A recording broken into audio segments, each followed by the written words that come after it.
with the WSP all the word video was read live next to it. Then please watch. You want. Your party will be recorded and archived anytime you want. 7 days a week, 24 hours a day. At the end of the month, the viewer that has the most people at their watch party will be invited on the TV live. Let's have a party. Pick up your copy of the Sun Men's Books magazine today. With each magazine, you'll receive a report.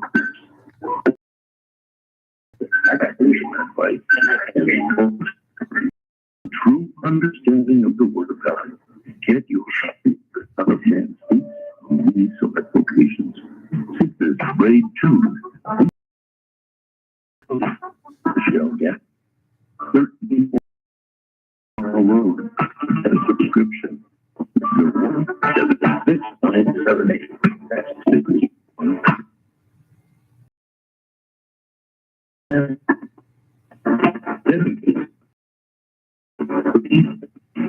SOS Graphic Design provides agency quality professional graphic design.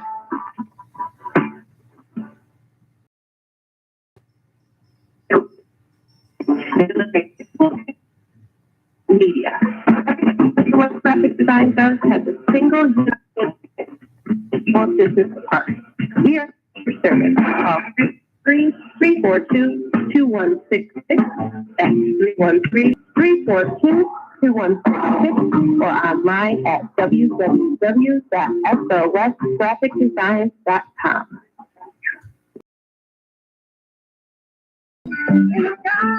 Come to Avenue Sisters Grade 2 Hair Braiding and Natural Hair Care Salon, located at 18070.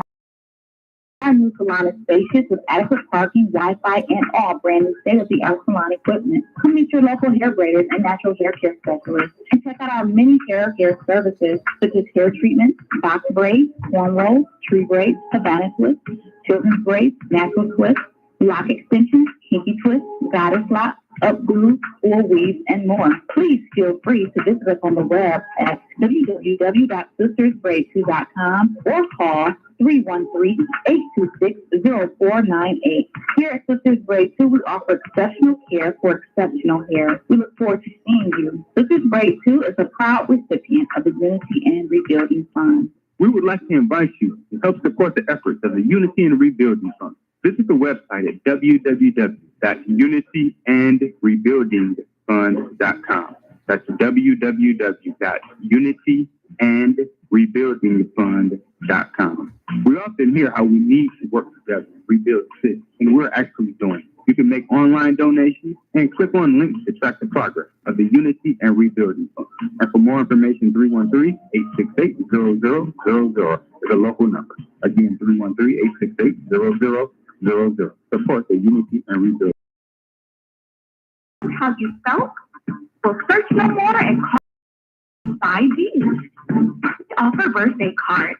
Our cards items that your recipient will wish to place on a mantle. All of their other beautiful and treasured items. We also offer holiday cards. With designs by you, no holiday will go unnoticed. Our unique greeting cards are sure to celebrate all holidays. We also have cards for special occasions. We are your one-stop shop for unique and three-dimensional, handmade greeting cards for all occasions. Specializing. We also take custom orders. Every card is crafted with care and made with love. For card designs by 451-9536 or visit our website www.designsbybeach.com. WGPR Detroit HD2. You're watching WHPS Highland Park, Detroit.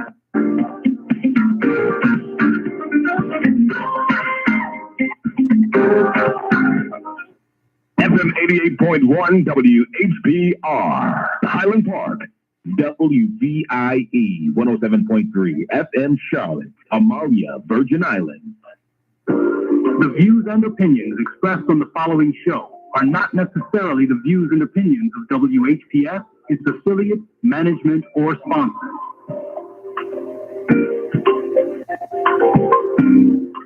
Brothers and sisters, are you tired of reading the Holy Scripture? Conference recording started. And if you're reasonably sure, started. you have sensed that what you feel you know that someone has a different view than your own, then let's talk with one another. Then let's reason with one another on a scriptural discussion with the Son of Man every Wednesday at 9 p.m., Friday at 9 p.m., and Sunday at 12 noon on WHPR TV Detroit Live, 88.1 FM WHPR, and Comcast Cable. Why don't you call and discuss the Holy Bible, and if you have one, the Holy Quran, and come to an agreement about the Holy Scriptures and their true meaning? You can call them live on the air at area code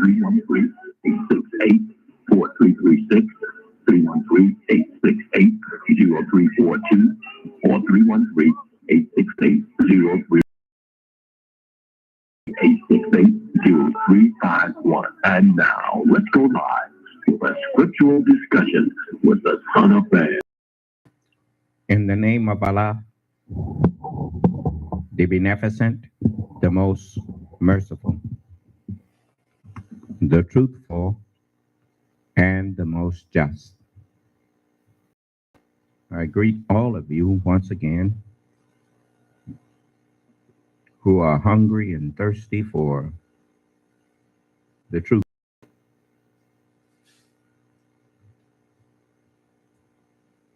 The truth of righteousness.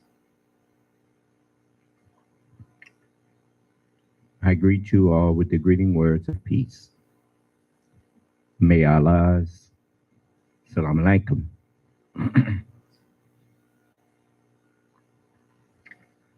I have a special message for everyone that believe in the Holy Bible and the Holy Quran.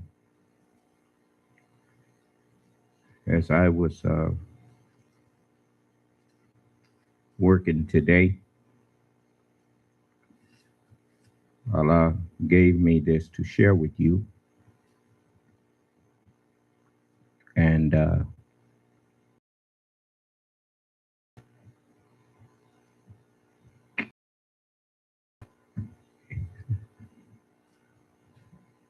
told me it is time. This is in the book of Hebrews, and it's the opening chapter of the Holy Quran, which is chapter 1, and it's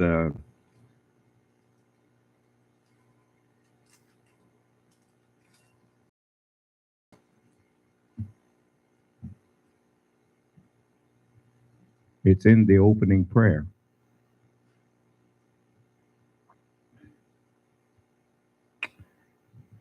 And I also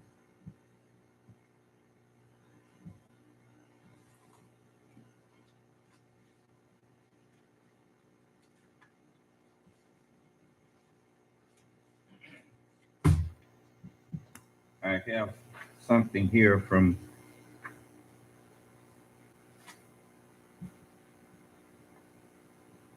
George Washington, farewell address to this nation.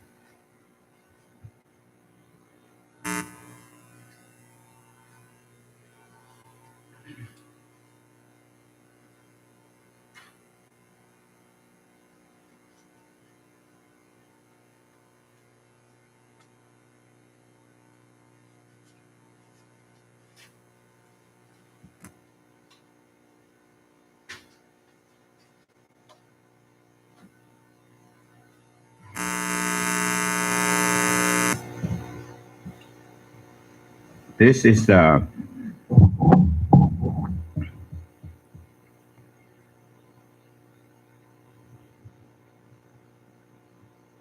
very important.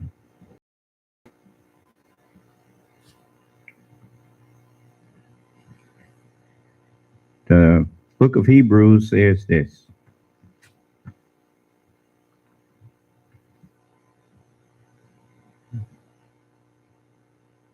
God,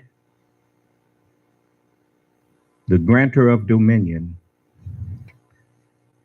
who at different times, at sundry times, spake in time past unto the fathers by the prophets, hath in these last days spoken unto us by his Son. Now, it's time to correct this, so you can get you a pen, a pencil, Bible there, and where it says, hath in these last days spoken unto us by his Son of righteousness. That's what you need to put in there. S-U-N, of righteousness. And it says, whom, remember it says, unto you that fear my name shall the Son of righteousness arise with healing in his wings. It's letting you know it's talking about a man. Okay. He hath appointed, as in, when I have made him complete and breathed into him of my spirit. Humble yourself. Huh? Whom he hath appointed heir, the inheritor. Remember the scripture says something that you take umbrage with or you think is not correct. Stop me right there and ask your question and present, ask for more clarity or whatever, and I'll be more than happy to give it to you. Whom he hath appointed inheritor.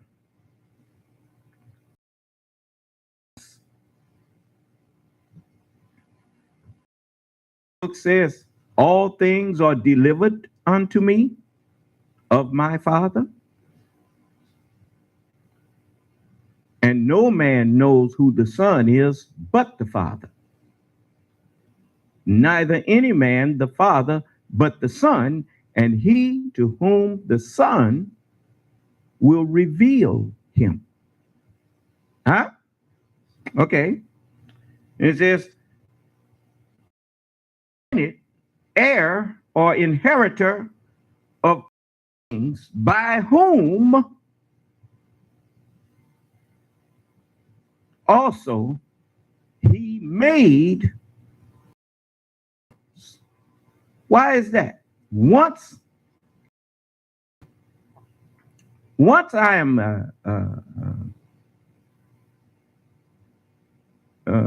arrive, as you put it. Remember, it says, behold, I make all. You notice, you who have skills that have submitted to me, I have you using your skills in a different way than the people of this world taught you to use them. Huh? Completely different purpose. Is that right? Yes, sir. Yeah. Okay. So I'm bringing in new worlds. Now, why say by whom he made the worlds? This is what the special message is that I have to bring to you.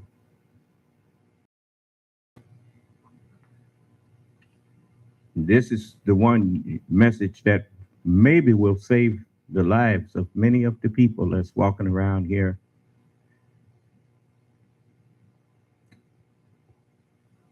deceived by people who have political agendas and who could care less about the well-being of the American people, or whatever country you are in, that people are lying to you about this pandemic. The ones who perpetuate those lies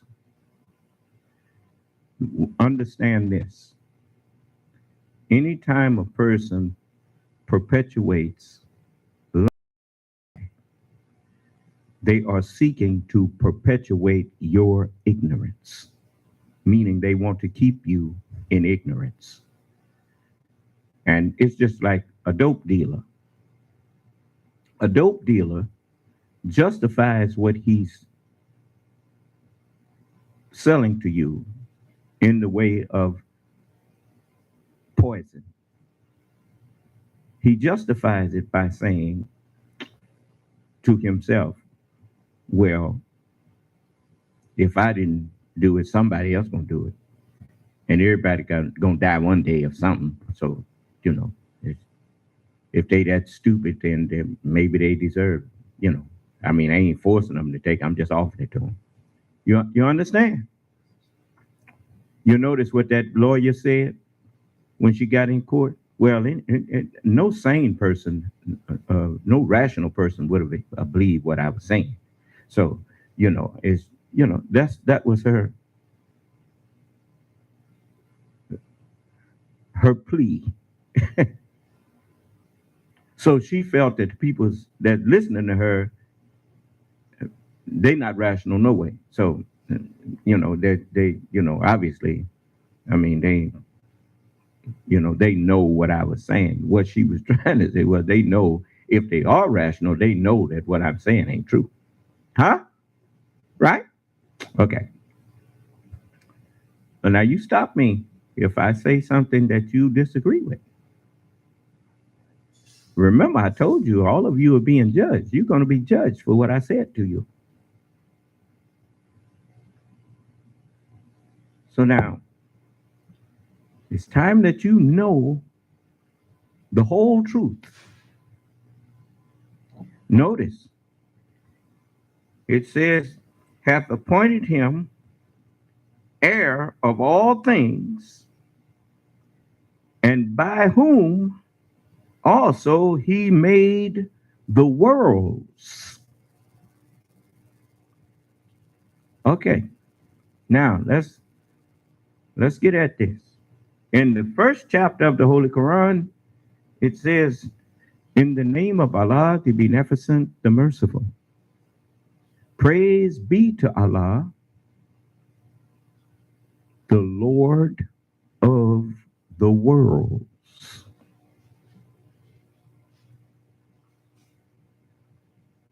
Now, let's go a little deeper here. Because the Lamb of God is called the Lord of Lords and the King of Kings. Right? Yes, sir. That's me. Now, why is that?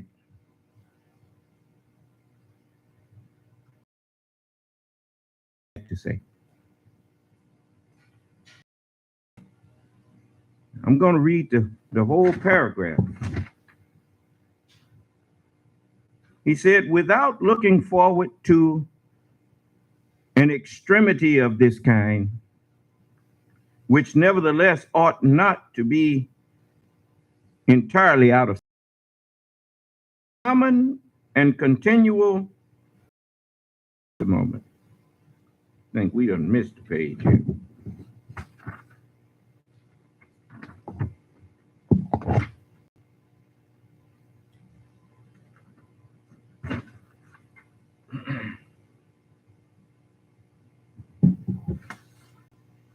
Mr. Page here, just a moment. Here it is. Thought I heard something tear. Okay. This is it says, of all the dispositions and habits which lead to political prosperity, religion and morality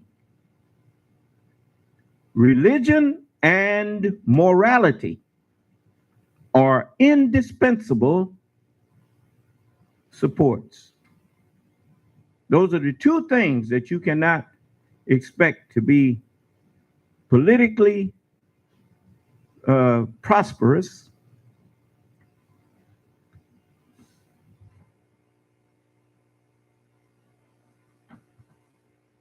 if you dispense with those two things. If you do away with those two things, religion and morality, get rid of that, and your political world is doomed. And you see it happening right now. I didn't hear you. What does religion teach you? There is not a religion that can claim to be any kind of way attempting to teach righteousness that does not teach you that you should love your neighbor as you love yourself. Huh? No religious doctrine condones purposely causing harm to others. Where do you think the Hippocrates oath came from? It comes from religion. To do no harm. Huh? The Constitution was drawn up to promote the general welfare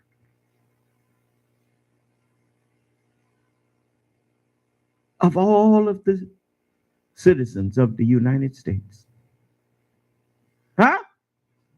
I mean, so if you swear to uphold the Constitution, you are saying that everything that is in the general welfare of the majority of the people, what's in their best interests,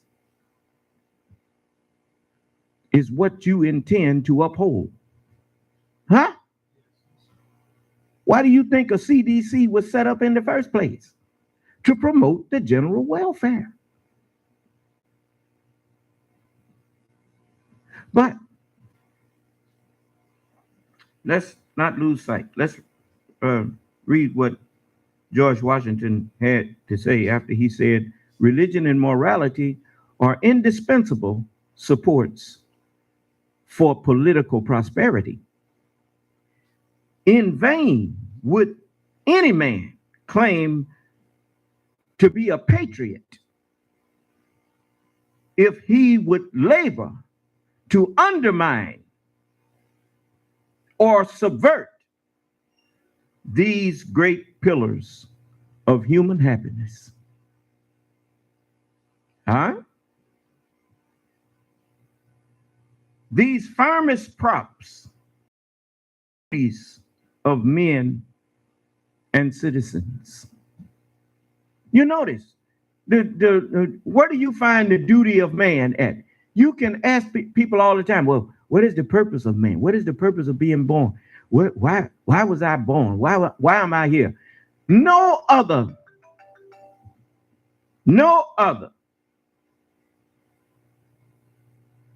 scripture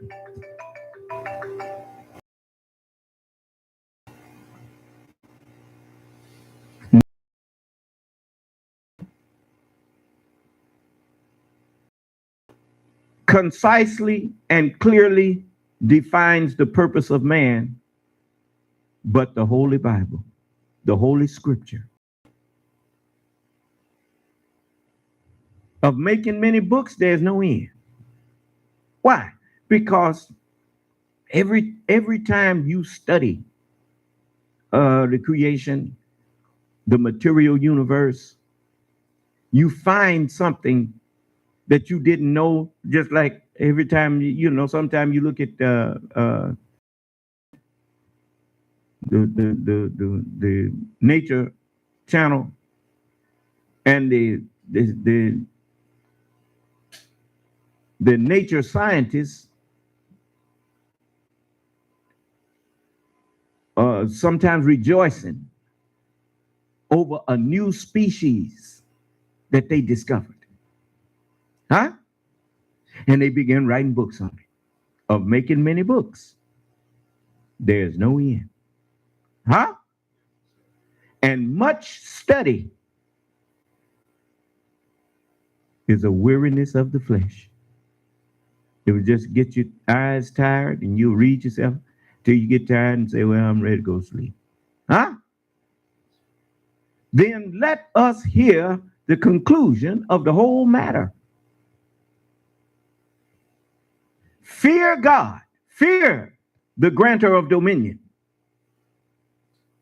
and keep his commandments. For this is the whole duty of man.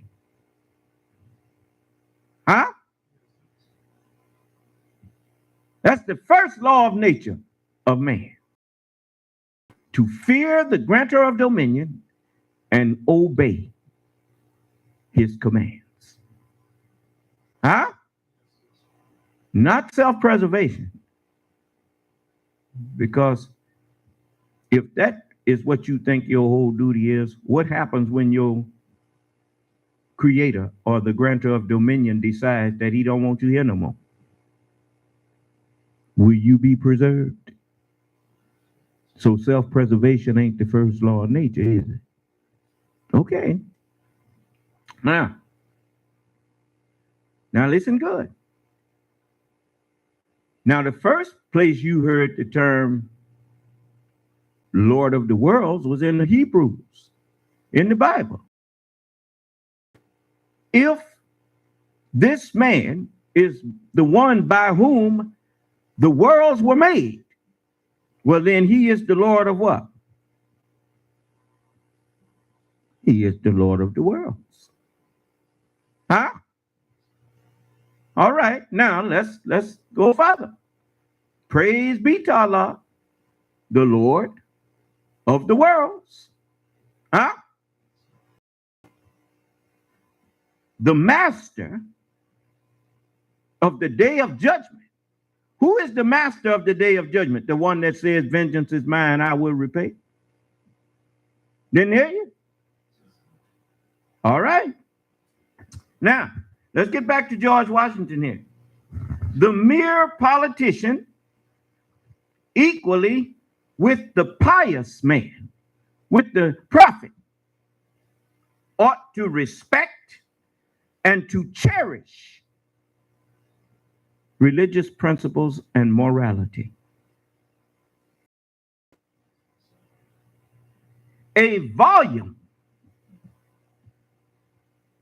could not trace all of their connections with private and public happiness.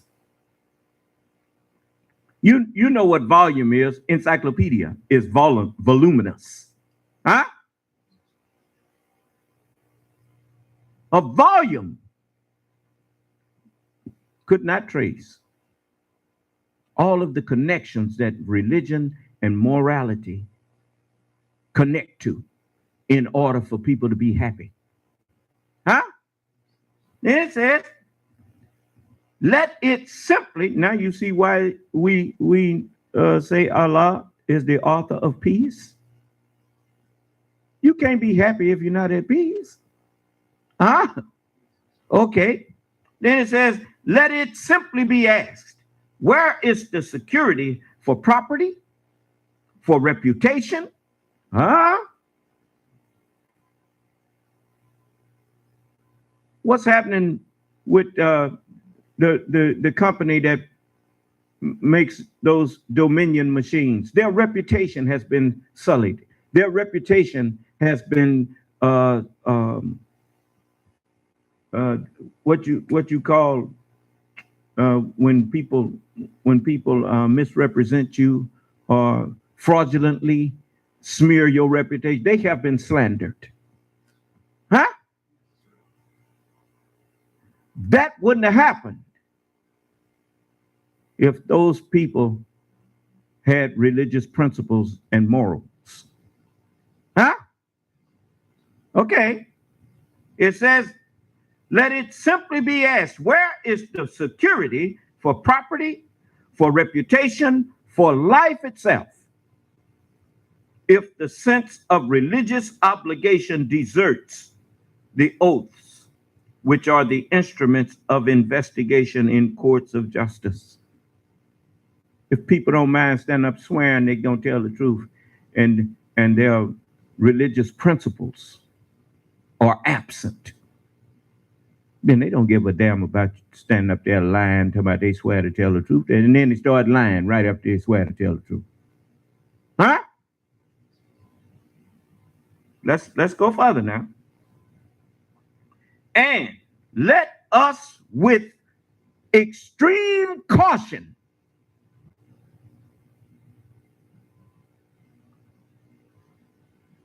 indulge the supposition, the idea that morality can somehow be maintained in the absence of religion. Huh? What is morality? It's an upright, clean way of life. How can you practice an upright, clean life without the instruction in righteousness? I didn't hear you. Well, George Washington wasn't no dummy, was he? Okay. And it says, whatever may be conceded to the influence of refined education. What is a refined education? Okay, you look at, let's keep it simple, carpentry. You look at a man working on a wood lathe, and he takes a block of wood, and he takes a gouge, and he takes different instruments that he has there, and he turns that block of wood from square corners and everything on it to a beautiful round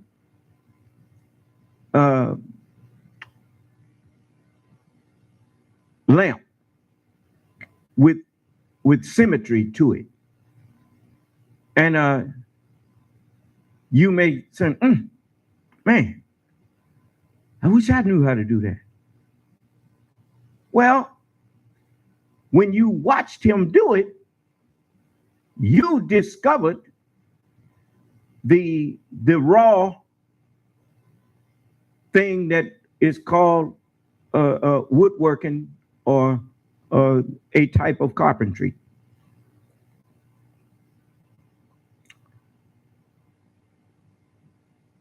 Now that created in your mind the raw idea.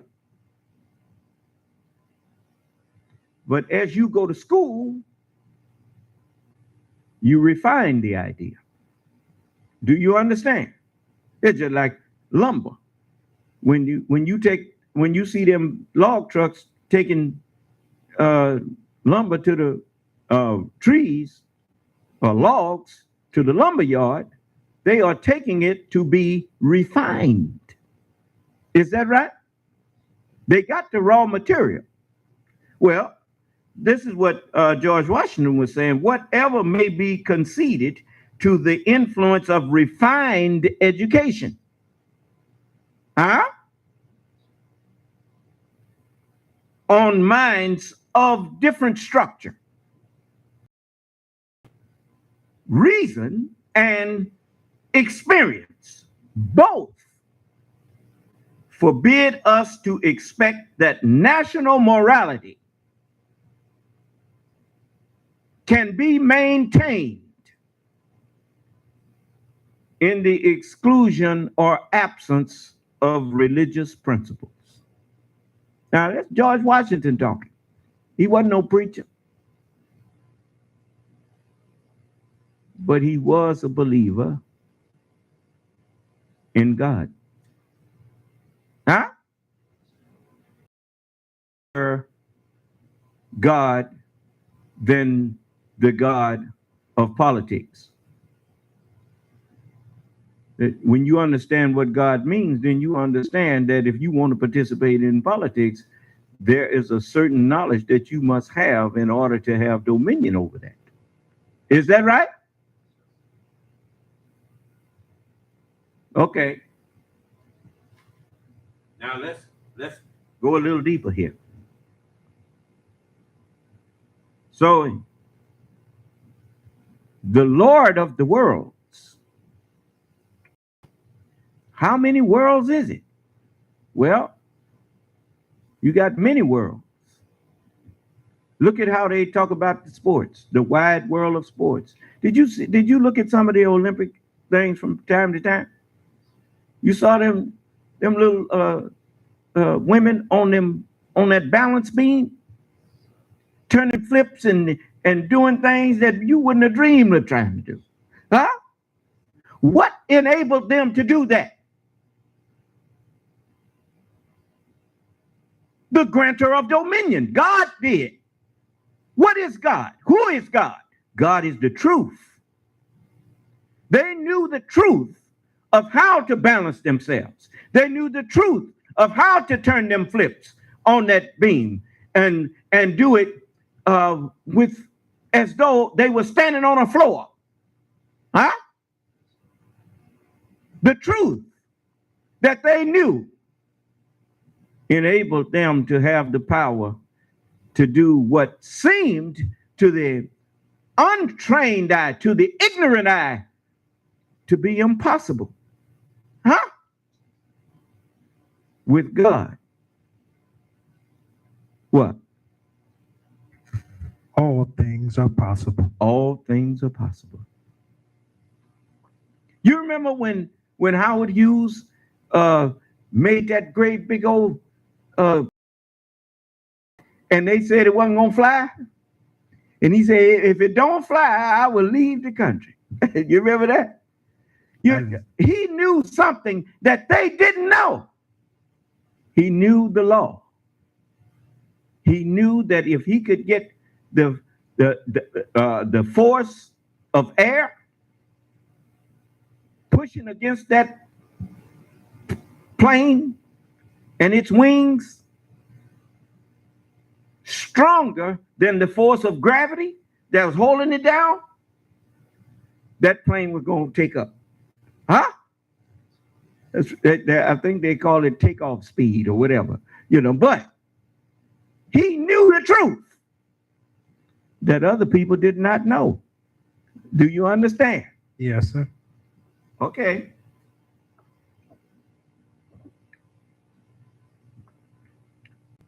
So if you was going to listen to someone talk about what can and cannot be, how long had Howard Hughes been building planes and flying them? Quite some time, huh? Yes, sir. Well, if Howard said it was going to fly, why would you listen to some crazy reporter or some crazy politician tell you that thing ain't going to fly? If you ask him, how do you know it's not going to fly? He has no history of studying what Howard Hughes has studied. Huh? So if you listen to him, were you listening to the best knower? No, sir. No, you was not.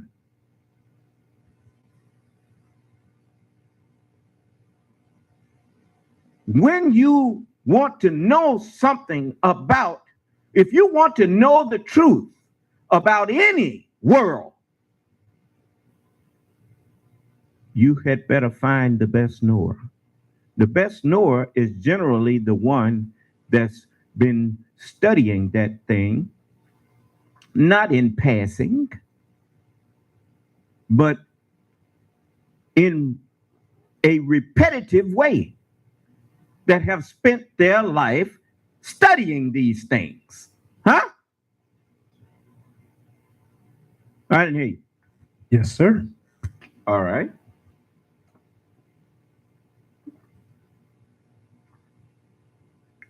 So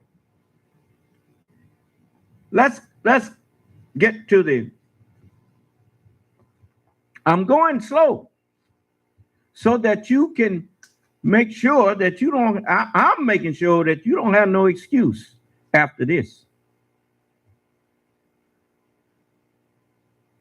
If you want to keep on perpetuating a lie and keep on following liars, you do so knowingly. So I want you to listen now. It's the 17th chapter of John.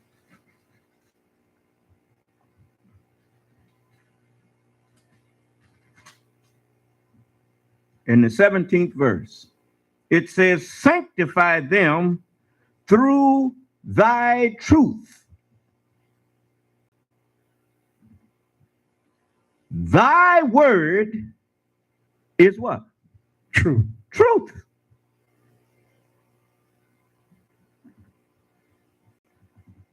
Now,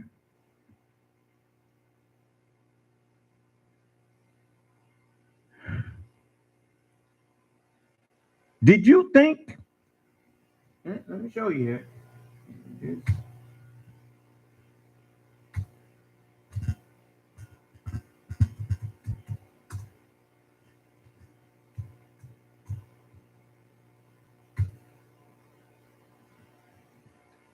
This is the 18th chapter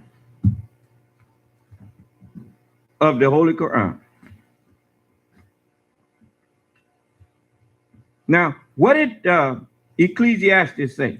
Yes, the 12th chapter of Ecclesiastes, when Solomon was admonishing me, he said, and further, my son, by these things be admonished.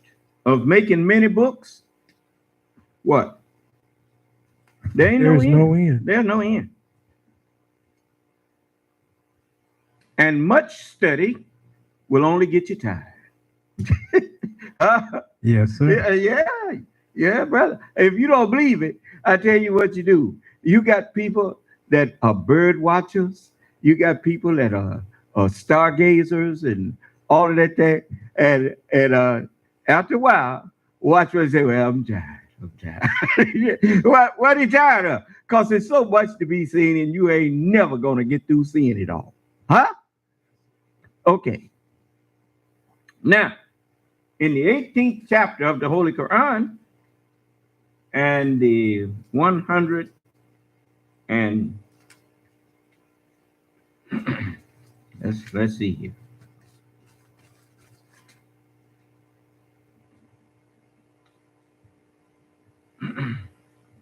The 109th verse. Allah tells me to say this to you. See, and I'm saying it now. If the sea were ink for the words of my Lord, if the sea were ink for the words of my Lord, write down what my Lord, the truth is. The sea would surely be exhausted before the word exhausted, though we brought to add thereto. Huh? Generally, when we think about the word of God, I've been guilty of it too.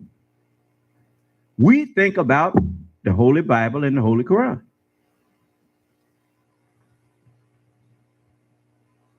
The word of God is the truth.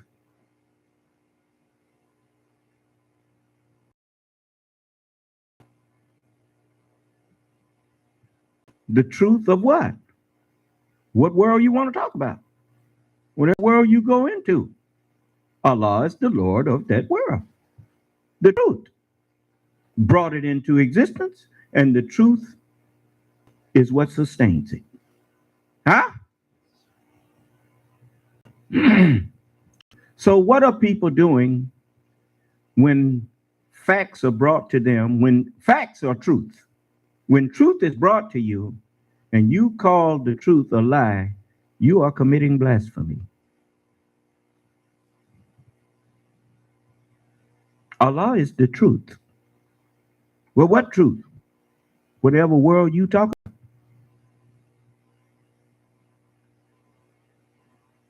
So when you call Dr. Fauci a lie, you committing blasphemy.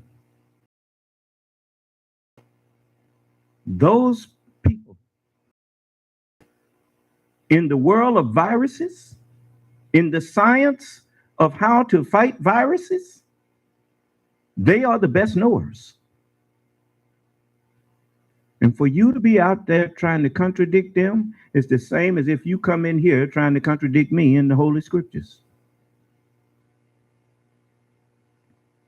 And the thing that makes me the Lord of all of these worlds is that without righteousness and moral guidance, all of your worlds will crumble. I didn't hear you. Yes, sir. If you don't believe it, look at all of the professional people that's done got sued, and some of them got put in jail for cheating. Huh? Yes, sir. Doctors done got sued and for committing malpractice and lost their license. Why? Absence of religious principles and moral uprightness. There's not a world that does not require righteousness. If you don't have righteousness in the world that you are in, the world that you are in is doomed. I didn't hear you. Yes, sir. Now, so know this. Since you know now that Allah is the truth, whenever you call someone who has told you the truth and offered you the understanding of it, and you call them a lie, you are committing blasphemy. And you're going to answer for it. Now, you see. So now you suit yourself. Now you talking about that's not necessary to wear a mask. The scientists, the best knowers, told us it is necessary. Huh? Yes, sir. Just like a general who is prosecuting a war. The war is fluid. You don't know what you may have to change in order to meet your enemy. That's right. 1 minute you are told to advance. Another minute, to keep you from getting surrounded, he will tell you withdraw, fall back, and regroup. Huh? Yes, sir. You don't holler, well, you just told us to advance. Nigga, please. Right. Huh? Yes, sir.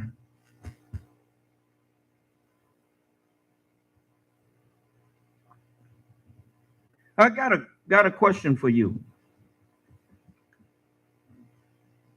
When you talk about freedom, what are you actually saying?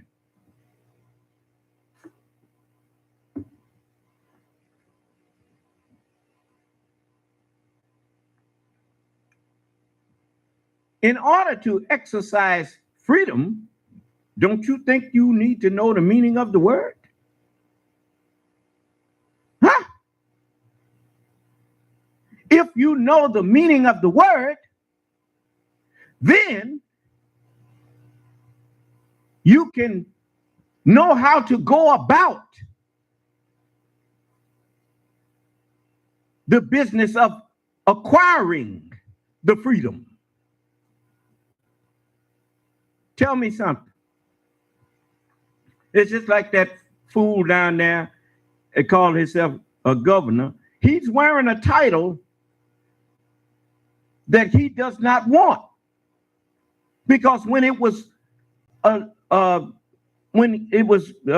brought to him the idea to govern, he told the people in Florida, "Y'all are on your own. You have freedom to do." No, they don't have freedom to do.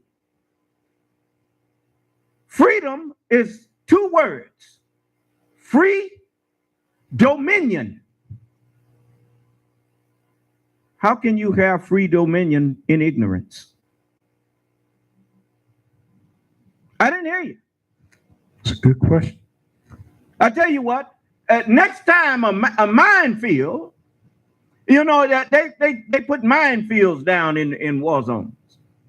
Go walking through a minefield and don't know where them mines are. See how long your free dominion lasts. Huh? Yes, sir. But the person who put them mines there, he know where they at. He has free dominion to walk through there. Huh?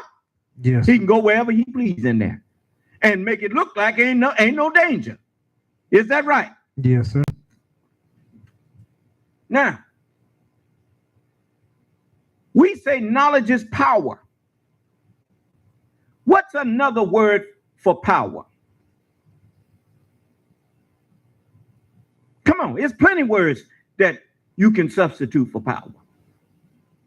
I know it gets, I stand up here sometime and I know that I know a whole lot of words that go for something. Then I'm standing up here trying to look for the words, you know, defame and stuff. I couldn't even think of the word defame for the Dominion machine, you know, their reputation. Slander and defaming their character and all that kind of stuff. You know, it gets rough when you standing up trying to talk to people.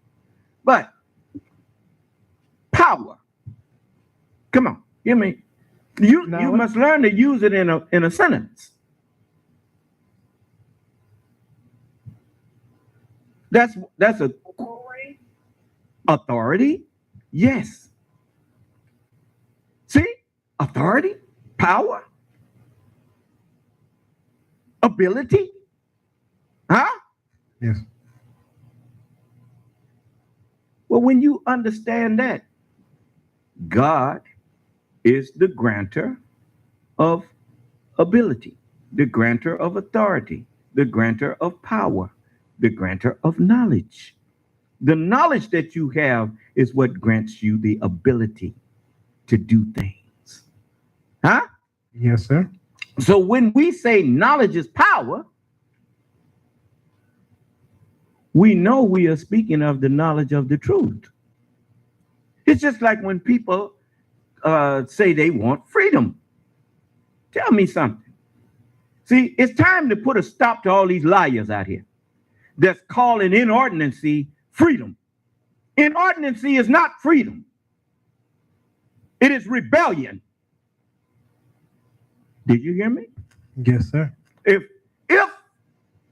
you want to be free to do whatever you want, that's not the right word to be using. Freedom. The right word is anarchy and inordinancy. I don't want to live by nobody's rules. Right? That's what you are saying. Now let's see here. When you go out on the highway, let me show you how these people are just a nation full of hypocrites. Well, half the people in this country are devils. I'm just telling you. Half of them are devils. And they come in all colors. Black, brown, yellow, and white. You hear me? Yes, sir. All right, listen good.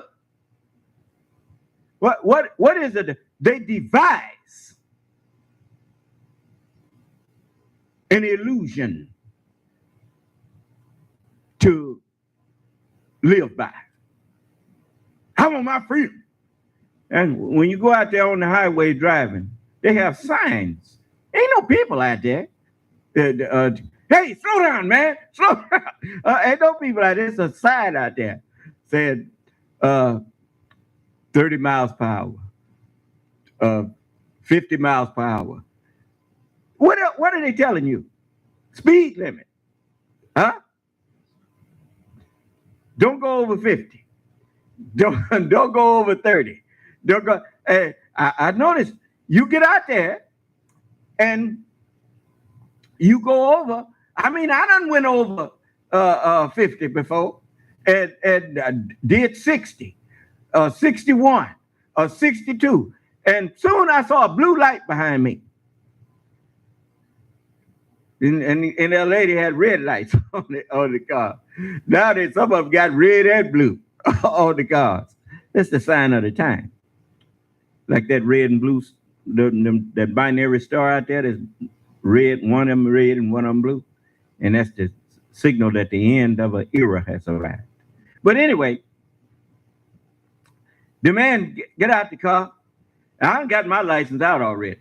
I ain't got to ask, can I reach for it? Because I already got it out. I know what he's stopping me for. So I don't play crazy. He say, you know how fast you guys say, yeah, I did. It got away from me or whatever. And he said, give me your license. I handed it to him. And he said, what's your hurry? And sometimes I might, I'll tell him well, I'm trying to get here. I'm trying to go there or whatever. And say, well, I'm in no particular hurry, just absent-minded. And he'd give me my ticket and send me on my way. Huh? Because I ain't going to play crazy. What you stopping me for? I know what you stopping me for. How you going to don't know what you being stopped for? And you out there speeding. So, I haven't had no speeding ticket in a long time. Because I learned that even when you're speeding, you ain't going to get there maybe 5 minutes sooner than you would have got there if you'd have just went the speed limit. Huh? Yes. And so leave in time where you don't have to speed. But anyway, you don't tell that officer, I got my freedom and I ain't got to.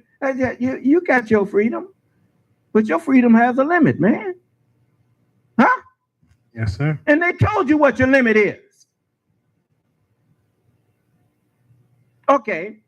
You got people that say they want the freedom to not have to wear a mask. Well, the scientists was trying to give you the freedom to not wear a mask, not have to wear a mask. They offered you a vaccine. Huh? Yes, sir. And if everybody had went on, and now where did the scientists get their knowledge from? The grantor of dominion. They studied the virus. They saw how they could deal with it. We didn't know how to deal with it.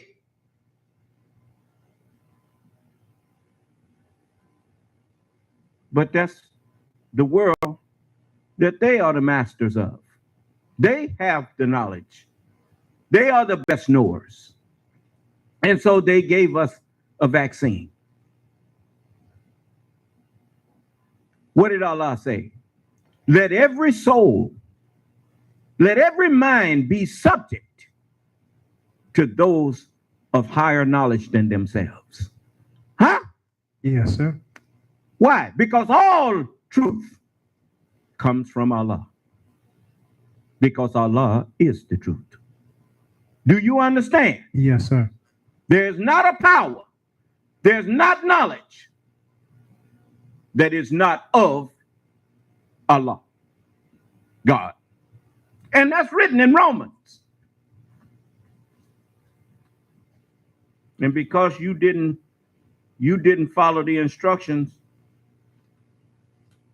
a lot of people are dead that didn't have to die except they were rebellious.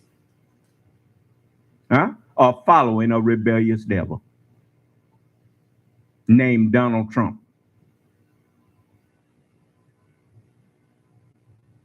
And his demons. And I have to put you in there with a Mitch McConnell, Ted Cruz, Rand Paul, all of you ain't nothing but devils. And Allah gonna fix you too. You mark my words. This is the 13th chapter of Romans. It says, let every soul, let every mind. You know what the soul is. What's the sole on your shoe? The part that if it wear out, the shoe ain't no more good, huh? Well, if your mind go crazy, the body ain't no more good, is it? Huh? Except for spare parts, huh? I didn't hear you. They want you, they give you a thing on your license now that if something happened to you, will you donate, will you be a donor, an organ donor? Huh? Yes, sir. Well, because you might be out there and something happened to you, and we want to know if we can take some of the parts off of you. Yeah. I told you to have prayer before you take off. That's what you said. Okay.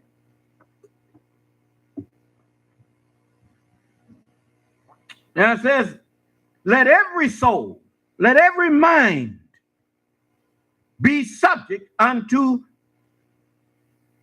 the higher powers, the one with more knowledge than yourself. You notice, you don't have to wonder if I'm the higher power, because I'm out here where those who may think they are equal or greater than me can challenge me. I didn't hear you. You notice when Dr. Fauci and them come on, if he's on, you don't hear nobody call themselves challenging him.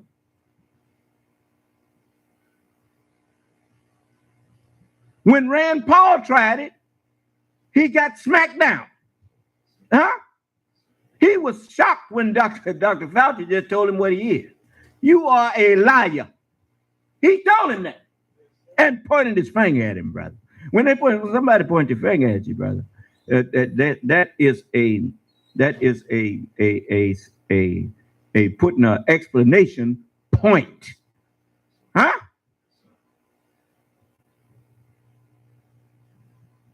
The next thing is to bust you in your mouth.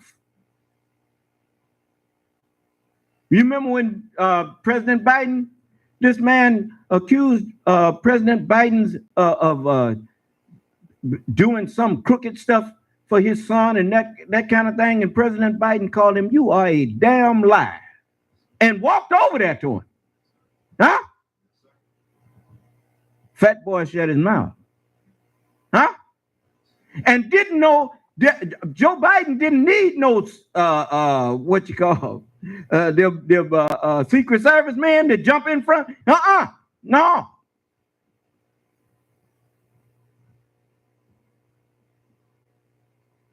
See, when somebody lie on you to your face, if you don't get indignant, you a coward. If he hadn't went off on that man, I wouldn't have voted for him after. I said, oh man, I thought Joe Biden was a man. But man, when he told that man he's a damn liar, I said, go ahead, Joe, tell him. And some of them nuts in the news was trying to act like Joe Biden had lost it or something. No, he found it.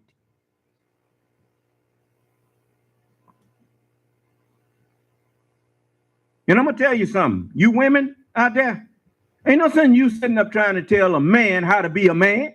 You don't know nothing about being no man.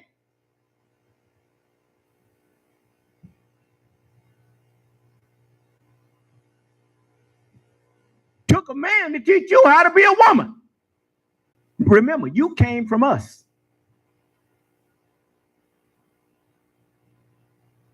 The first man didn't come out of no woman. The first woman came out of us.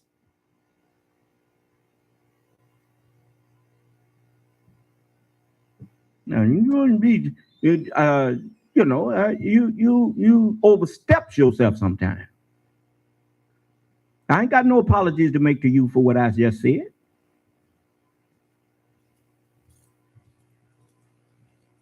So the book tells you, it says the powers that be, the powers that exist, are ordained by God. I tell you what, one of y'all come in here that won't put on a mask and won't get the vaccine and come in here and make your argument to me. And let me hear your argument for not doing it. Excuse me, Son Man. Yes. We do have Derek Ali here, and he says, I will be glad when we don't have to wear any mask anymore. Me too, man. We wouldn't have to be wearing them now if these hard-headed people had followed the instructions of the scientists.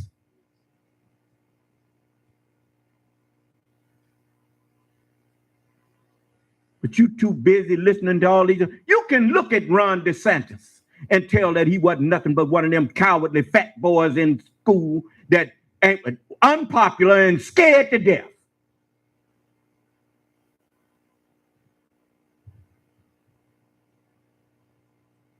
All them bunch of cowards. That's why he punked out and got up behind Donald. He up under Donald Trump like you done seen them sycophants kind of people. Yes, you remember that cartoon called He-Man? And I don't forget, they had an old snake on there called Yes Man, and every time the crook says, yes man, come here, yes boss, yes boss, yes boss. That's Ron DeSantis and all them old sycophants up there in the Senate. Bunch of yes men.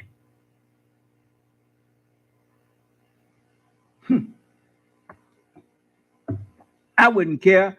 I wouldn't care if people was willing to pay me $1 million. I remember the $5 bag of weed used to, they used to sell a $5 bag. I wouldn't care if you was paying me $1 million a bag. I wouldn't sell none. I'm not going to help people destroy themselves.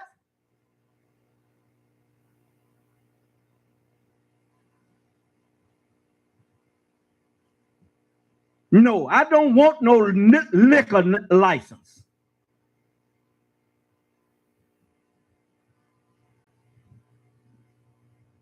No. If I cannot help you, I'm certainly not going to help you hurt yourself. Because if I help you hurt yourself, then I hurt you. Then I lose any mercy that Allah may have decided He's going to show me. The only reason He's showing me mercy is because He said, you give them warning from me, and in so doing, you will deliver yourself. Huh? You read that with me. So that tell you right there, I ain't free and clear. I had to work out my salvation too. With trembling and fear. That's right. That means very carefully. Huh? Yeah. So I'm telling you, all truth is Allah. Ain't it, hold your finger. Ain't that you? All right. The big toenail, is that you? If you touch it, don't the head know it? Okay. All truth is Allah. When Dr. Fauci and them tell you the truth and you ignore it, you are ignoring Allah. I didn't realize how much that they was teaching me, You know, you've been talking in your sleep. You done heard people talk in their sleep, and sometimes they say something that's just true, but they're not aware that they said it. He who knows and knows not that he knows is asleep. Wake him up. Huh? Now, didn't you tell me from the time I was a little boy, this is what y'all was telling me? God works through people. You remember the little satire story that the man was caught in a flood, and some people on a four-wheeler came by and offered him a lift out of there? Huh? And then the water got too high for a four-wheeler, and some people came by on a boat and offered him a lift out of there. He kept him out. He waiting on God. Remember that? And then he got on top of the house, and the helicopter came and offered him a way out of there. Then it was all said and done. When he was drowning, when he was dying, he said, Lord, Lord, I trusted you, and you didn't. Well, and then he thought about it. Now I'm gonna make it real for you. A four-wheeler came by, a boat came by, and a helicopter came by, and I was too stupid to get on out of here. And now I'm about to drown. Huh? You've seen people in the hospital talking about they wish they had taken that vaccine on their deathbed. Huh? You've seen that. Salvation came to them, and they rejected it. You know, I couldn't stand up here and tell you, look, man, listen to the doctors and take the vaccine. The first thing out your mouth would have been, well, did you take it? Right? So I took it and let you see me take it. Now I'm telling you, go down there, stop listening to all these politicians who don't give a damn about what they see happening in your country. And I tell you what, this is what you do. Pray to Allah once, just one time. You turn to the west, bow your head, and just like this, and ask Allah, oh Allah, if this man that's claiming to be the Son of Man is not the Son of Man, please help me to see that. And if he is, please help me to see that. Allah will help you to see.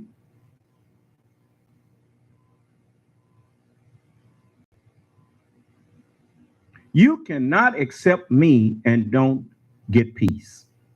If you accept me, you will have peace. You won't need no. I remember when I first accepted the Honorable Elijah Muhammad, I used to be walking down the street. I started fasting and doing things. He told her, I used to hate to eat because I felt so good when I was fasting, and I'd be walking down the street and just felt like I was floating down the street, like something was just pushing me along. And some of the brothers used to, say, man, Islam is a natural high. And I say that sure is the truth, because I used to drink that white port when I was, slipping around with some of my buddies out of high school. And when I got a little older, I started drinking some of that 151 rum and coke and that kind of thing, scotch and milk and all that old stuff. And I had never, you get lightheaded and that kind of thing, and then and be acting like acting a fool. But anyway, but with Islam, my head felt just as light, and at the same time, I wasn't drunk.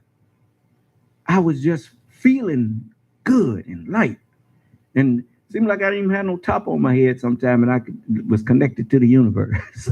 And so Islam is the natural high. And when you are truly in Islam, you don't wish ill to no one. All you want to do is be at peace with everybody. Do you understand? I'm just telling you now. I know what I'm talking about.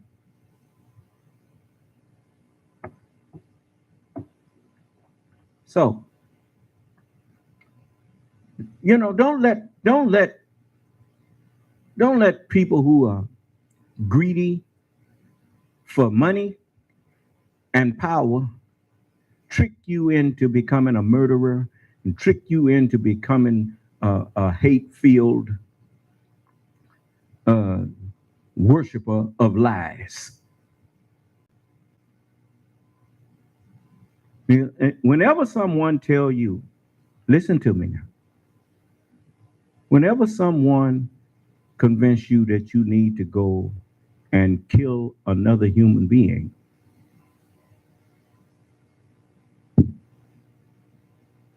they are getting you to worship a lie. If you think killing a human being is somehow going to make your life better, you getting rid of evil. That's like going around collecting leaves every fall, thinking that you're gonna get rid of trees, or stripping all the leaves off of trees, that you're gonna get rid of them trees, or collecting the fruit from them trees and thinking that if I get rid of them, I'm gonna pick all these things off this thing. And you ain't getting rid of the tree, you're just getting rid of the fruit that it produced, but it's gonna produce more fruit. You're not getting rid of evil by killing the evil person. You get rid of evil by killing the mind that's controlling that evil person. And you can't kill a mind unless you reason with them. If the mind is reasonable, you can show that what they believe in and what they are practicing is wrong. And if they are a reasonable person, they will thank you for it later. You understand? You see? But now, if you just a murderer, the devil, he was a murderer from the beginning. Cain had murder in his heart from the beginning. That's what he was made, a murderer. Wilt thou place in it such as make mischief in it and do what? Shed blood, commit murder? That's what you are doing. And what do you think the term raising Cain mean? The original Cain, the first white man, or the first one that committed murder against his own brother, he's dead, long time dead. But the mind that was in him,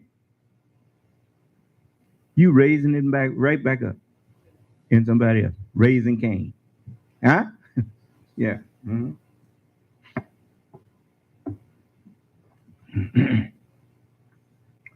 So I want you to remember now.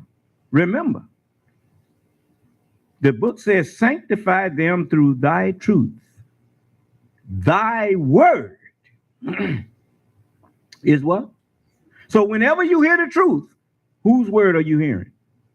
You're hearing the word of God. The word of the grantor of dominion. Huh? Yes, sir.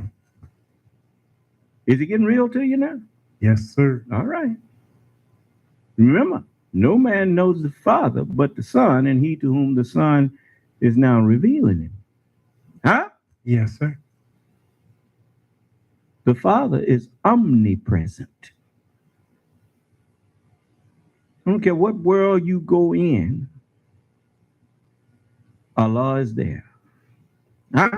Yes, sir. If the world exists, it only exists because the truth brought it into existence. Huh? Yes, sir. And Allah is the truth. You see? As he said, I am the first, and with the last, I am he. That's it, brother. Yes. The messenger told you that. I'm the last. You notice the first man, Adam, was made a living soul. The last Adam was made a quickening spirit. You notice with the last, the prophets told you that the word is their God. Huh? Yeah. With the last, I'm he. Huh? The black man's God is truth. That's right. Yeah. That's right. My God is the truth. Have you ever known me? Many of you, if you came in here and told me the truth about anything, did you find me arguing with you?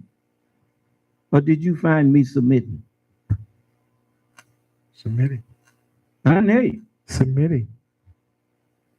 You know, you needn't think that questioning. Let me tell you something. Didn't the book say, seek and you shall find? Yes, sir. Ask and it shall be given. When you ask a question, what are you looking for? You're looking for the truth. You're looking for the answer, aren't you? Yes, sir. You ain't looking to be jumped on for asking the question. Huh? No, sir. Okay. If you create a question in my mind and I ask you the question, if you was up to what you just said, you should have the answer. Because if I don't know, how am I going to learn if you won't let me ask you questions?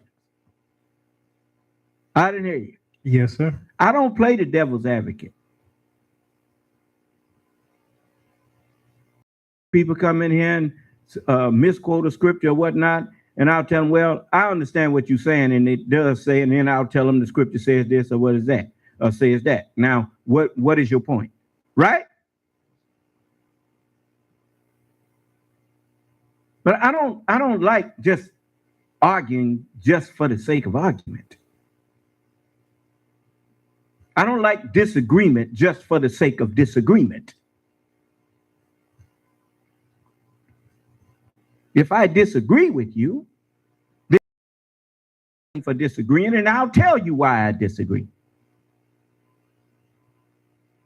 I want you to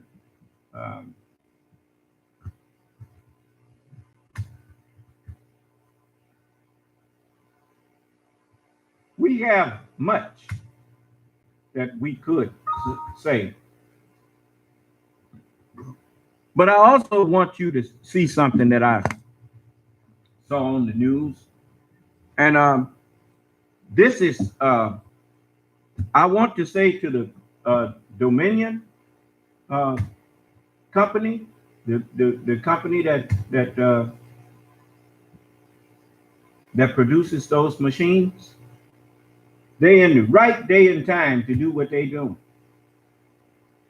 I want to show you here.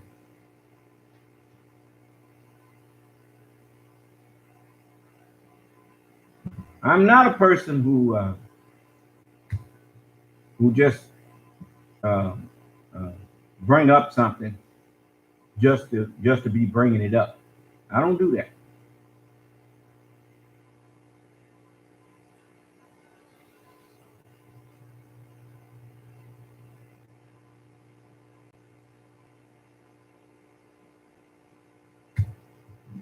So I want you to turn to Matthew, the 12th chapter. And I'll say to the Justice Department,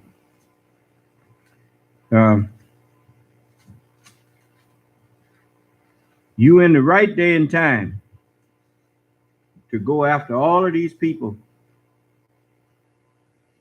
in government that have been secretly trying to overthrow your government. You know, when people cannot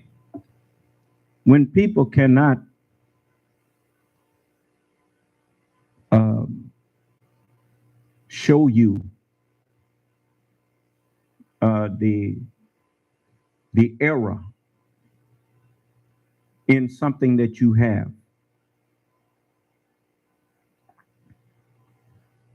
it's just like the South. The South was in manifest error. The argument against slavery makes its own self. You know how the argument against slavery made itself? The very ones who was enslaving us would not have accepted that if it was them. Huh? So, when King George tried to subjugate white people and make them work for his best interest and not share with them the fruits of their own labor, they said that that was tyranny. Huh? Yes, sir. He wanted to treat grown men and women as though they were his property and his children. And they wouldn't accept it. But they wanted us to accept it from them. And even now, they want to do that to us. And I say to those in the Democratic Party, now eventually, you're going to have to decide how you feel about that. Because you have the power. The people gave you the power. My people helped give you the power to get up there and take the majority in the Senate. And you make the rules now. The majority makes the rules. And you can make it a rule that you're going to set aside the filibuster for the purpose of voting rights. Now, you can do that. Now, it's up to you on whether or not you're going to be merciful and treat us like you would like to be treated, or you're going to pretend that you're going to try to hide behind a rule. That's what they used to do in slavery when they made laws that were unjust. And a black man couldn't go to school, couldn't learn how to read. You catch him reading or catch him learning how to read, and then you holler, well, my hands is tied. I can't do nothing. He broke the law. He didn't break the law of humanity. He broke the law of wickedness, of a beast. When a beast grabbed a creature in his teeth so he can eat him up, and that creature play dead, and the beast loosen up his teeth and look away, and the creature take off running, he breaks law. Huh? Because, I mean, that's what you are. You are manifesting that you are a beast and that you have no mercy in your heart. And therefore, when the time comes, you're not going to be shown any mercy.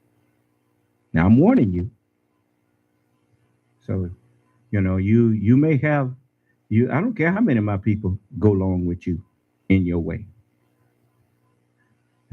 I ain't going along with you. So, you know, you should not do to me and my people, not accept if it was done to you.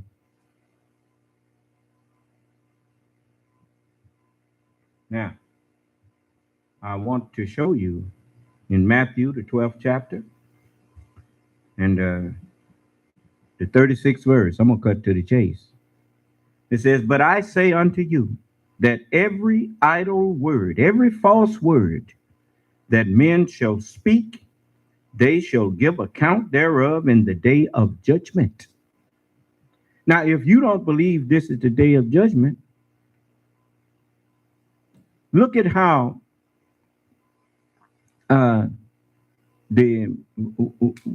was that? The Post or the New York Times or some of them was keeping track of all the lies that Donald Trump told, and he told over what, 30-something thousand lies? Huh?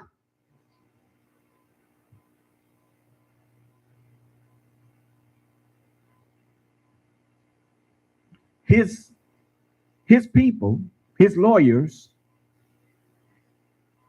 they wouldn't let Trump go and testify according to them, according to the news. They wouldn't let the FBI interview him because they called it a perjury trap. While they were claiming it was a perjury trap, the law of the United States states that if the FBI, if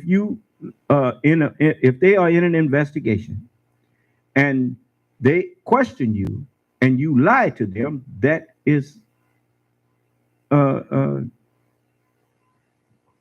crime. Well, if you see that, if you know going in that you got to tell the truth,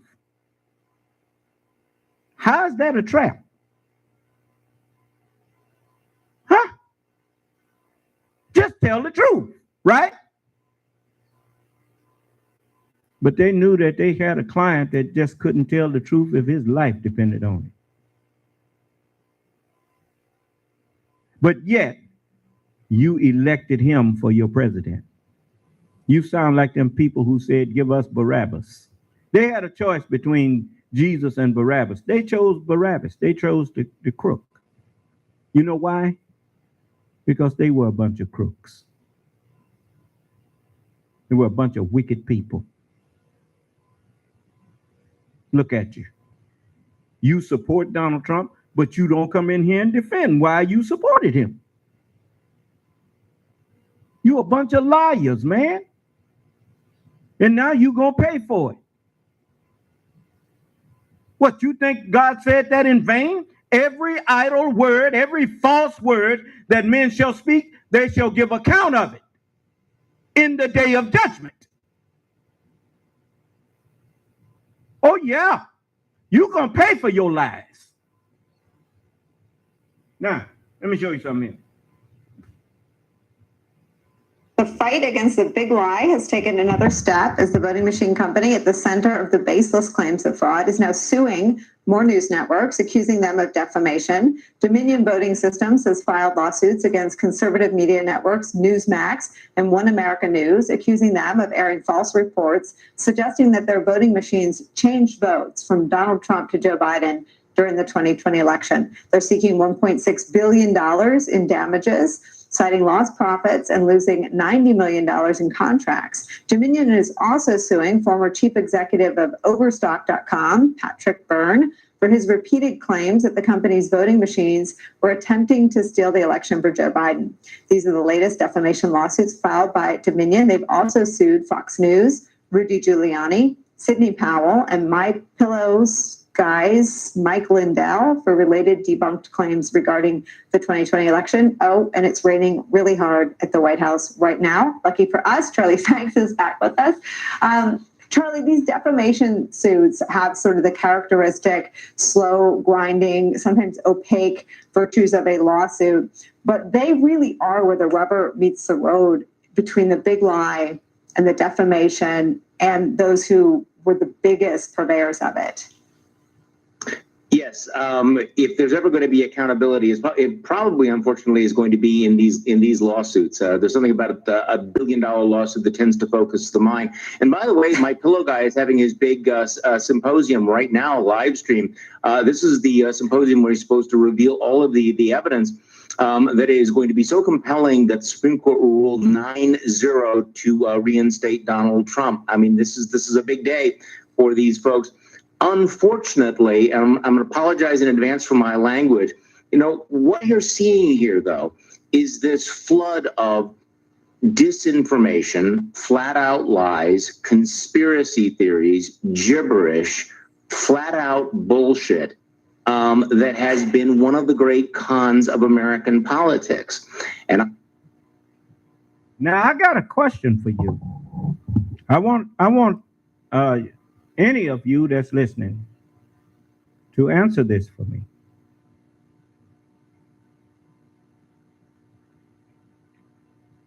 Do you have the right to, for instance, 2 o'clock in the morning in the middle of a community of people, do you have the right to get on your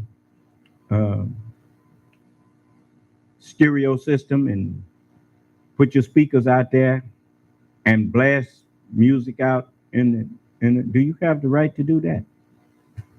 No, sir. Why not? That's disturbing the peace. Well, thought you had freedom. You don't have freedom to cause harm. Well, see, the freedom to play your music, where you can enjoy your music, does not require you to blast it all throughout the neighborhood. You have the freedom to play it in your house where you can hear it. Yes, sir. And not disturbing other people, right? Yes, sir. Now, you want the freedom of speech. We have knowledgeable people and we have ignorant people in this country. The freedom of speech does not cover the freedom of you to get on the airways and purposely tell lies to the American people and what you would call what they used to call propaganda, and incite people to think ill of their own government. Now, if what you are saying is true, that's a different story. But you have an obligation to do like I'm doing here. Open yourself up to be questioned and to be scrutinized and to be asked or forced to present your facts that entitle you to speak what you are speaking.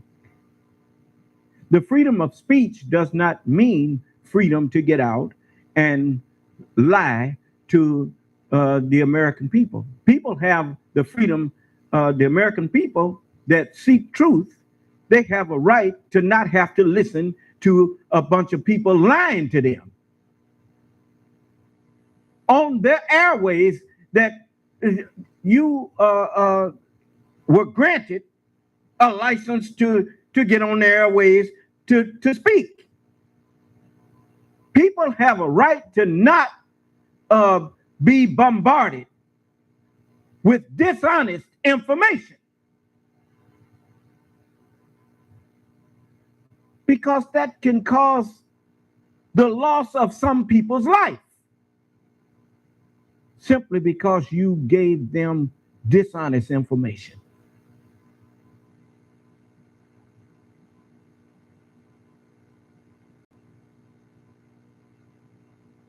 If the freedom of speech meant freedom to lie, as I told you, then there should be no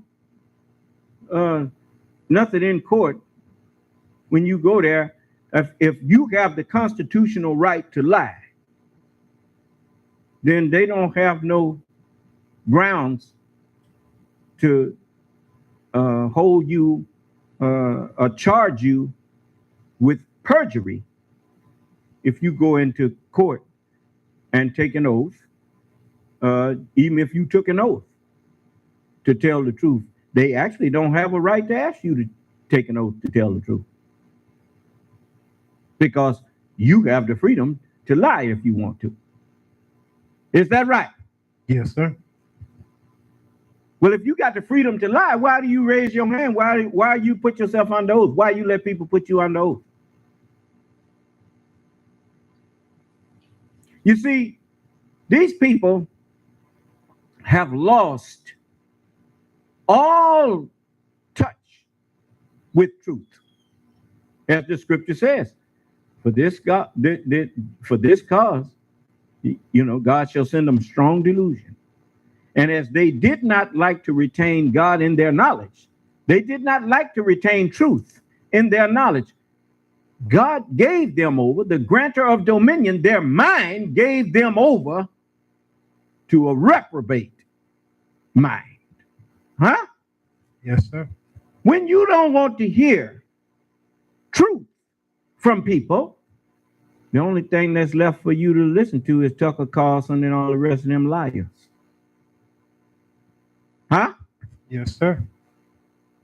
Then when they get sued, then they want to say, well, everybody know that Tucker Carlson is not, that's not news. That's just a show or whatnot. No, everybody don't know that. You call yourself Fox News, which I told you that meant trick news. Huh? That's what you said.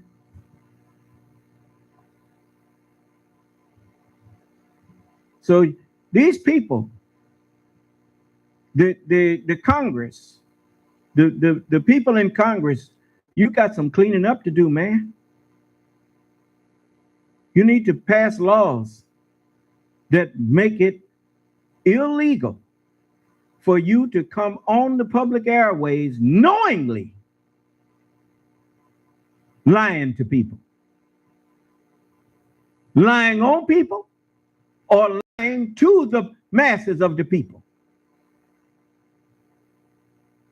How do you judge when someone knowingly lies? You ask them, where's your evidence that made you say that? You remember they went to court claiming that there was fraud in the election? Yeah, the only fraud that existed in the election was what Donald Trump was trying to do. Him and the rest of them crooks up there. Huh? Yes, sir. You heard him on the telephone telling the man, go find me 11,780 votes. Huh? Yes, sir. Right there in front of you. And you want to pretend that you think something is wrong with the mail-in ballots and all of that kind of stuff. You lying. You know how we know you lying? You haven't brought not one incident, except where some Republicans right there in Pennsylvania tried to vote twice or whatever, and that was on your party.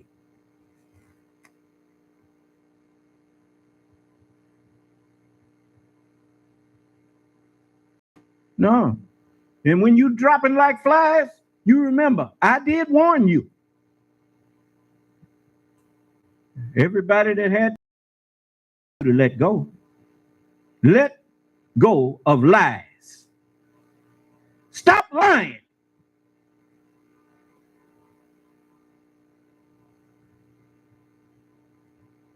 But you just won't do it. Okay.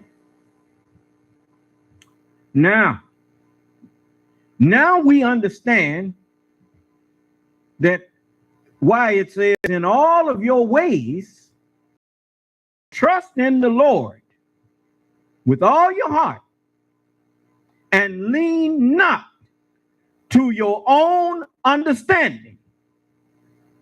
And in all of your ways of life, acknowledge him as your head.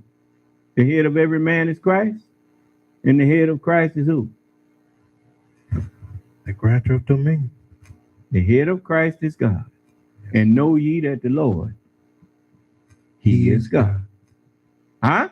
Yes, sir. And the Son of Man is the Lord, even of the Sabbath day. Isn't that what they said? Yes, sir. I didn't write that. That was written before I was born. Why you think they was talking about the coming of the Lord? I hadn't been born yet, but I'm here now. How many of you doubt that?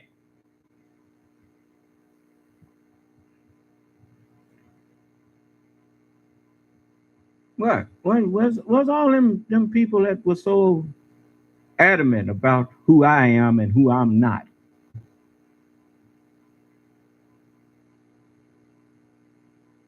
You ain't paying like you gonna pay. Let me show you something here. Brother brought me this today. It says, study. This is USA Today.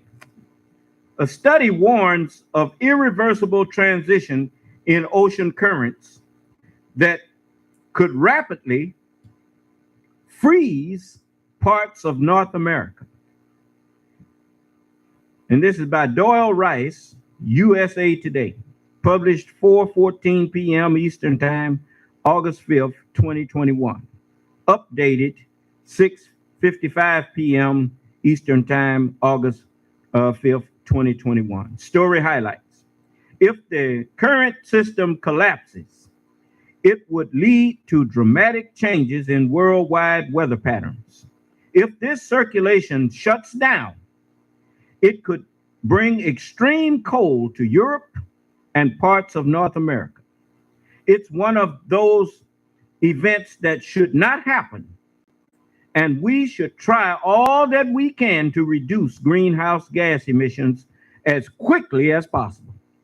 A large system of ocean currents in the Atlantic, which includes the Gulf Stream, has been disrupted due to human-caused climate change. Scientists reported in a new study published Thursday.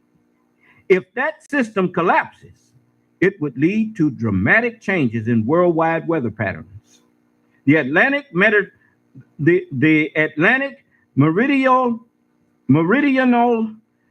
overturning circulation, or AMOC, transports warm, salty water from the tropics northward at the ocean surface and cold water southward at the ocean bottom.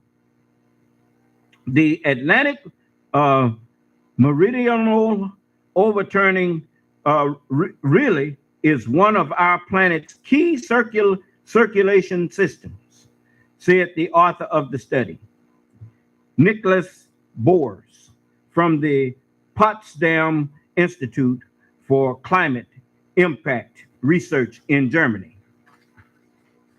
Findings from a similar 2018 study drew comparisons to the scientifically inaccurate 2004 disaster movie, The Day After Tomorrow, which used such an ocean current shutdown as the premise of the film. At the time, study authors said a collapse was at least decades away, but would be a catastrophe. A potential collapse of this ocean current system would have severe consequences around the globe, authors of the new study said. If this circulation shuts down, it could bring extreme cold to Europe and parts of North America, raise sea levels along the U.S. East Coast, and disrupt seasonal monsoons that provide water to much of the world, the Washington Post said. It would also further endanger the Amazon rainforest and Antarctic ice sheets, according to The Guardian. Researchers who study ancient climate change have also uncovered evidence that the AMOC can turn off abruptly, causing wild temperature swings and other dramatic shifts in global weather systems, the Post said. August 3rd, there's a dead zone in the Gulf of Mexico this summer that's bigger than Connecticut. Dead zone mean ain't no life in there. And it says July 20th. What is La Nina? Does it bring more snow? How climate pattern could affect U.S. weather?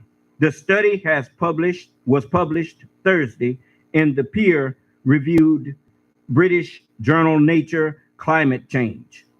Climate models have shown that the AMOC is at its weakest in more than 1,000 years. Reuters reported, however, it has not been known whether the weakening is due to a change in circulation or the loss of stability.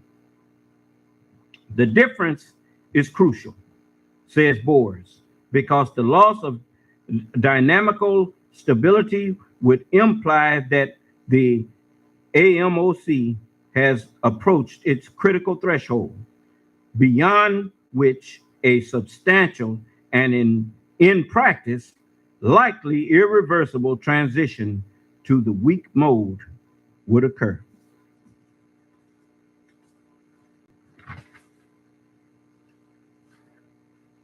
By studying key data from the AMOC, scientists determined that the recent weakening is likely linked to a loss of stability.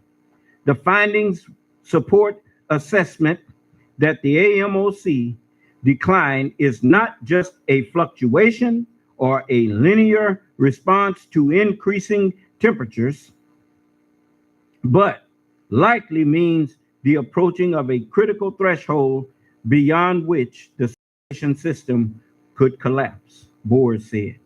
The study said that a number of factors are likely important for the disruption of the AMOC, factors that add to the direct effect that the warming of the Atlantic Ocean has on its circulation.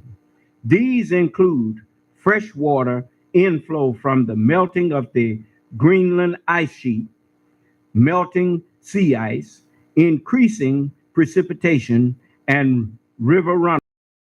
Fresh water is lighter than salt water and reduces the tendency of the water to sink from the surface to greater depths, which is one of the drivers of the overturning.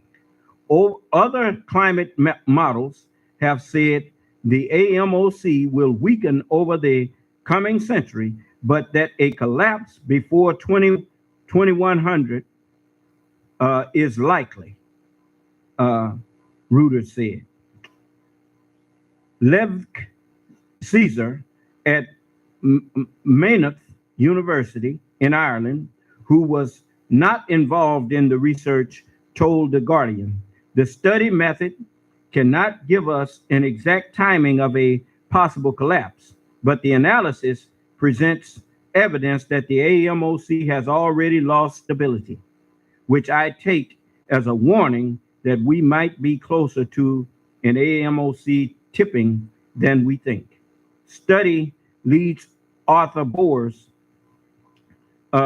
told the Post that it's one of those events that should not happen, and we should try all that we can to reduce greenhouse gas emissions as quickly as possible.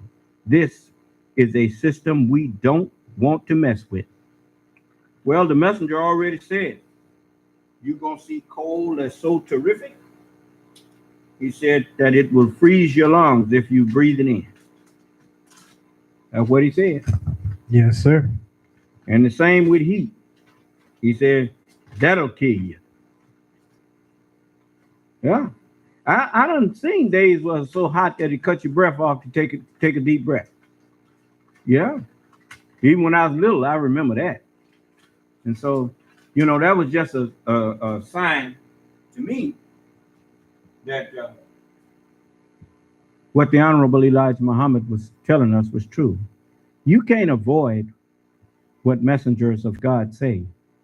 I remember the messenger once said, he said, we would like to beat the old prophet's predictions.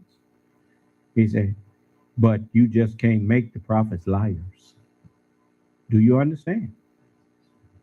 No, when they say something, that's just what it's going to be. That's that. The scripture says, except these days that we live in, says, except those days be shortened, would no flesh be saved. You see? And you see it. You see these people losing their minds. They even given a virus. This fool down there talking about we're going to have to learn to live with this virus. You don't live with that virus. That virus is steady reproducing. And like they done told you, it's done already broke up into 3. And this second strain of it, the Delta, is more deadly and more spreadable than chicken pox. Huh? And he running around here talking out of the side of his neck. I guess next he'll be in the hospital on a deathbed. So let him keep on. You know, it's a whole lot of them that was blaspheming and talking crazy to scientists instead of doing what the scripture says. Let every soul be subject to the higher power. Huh? It didn't say except the governor. It didn't say except the president. Didn't say except mayors. It said let every soul. Didn't say except the Son of Man. When someone knows more about a thing than you do, it's time for you to humble yourself as a child. I didn't hear you. Yes, sir. Okay. So if you haven't been vaccinated, I'm talking to the people who believe in the word of God. Don't be listening to all these old pseudo preachers out there, these old crazy fools out there talking about, well, we're going to trust in God. No, you're not trusting in God because God is with that scientist. He's the one that Allah have granted dominion over the virus. The knowledge that he has is the God.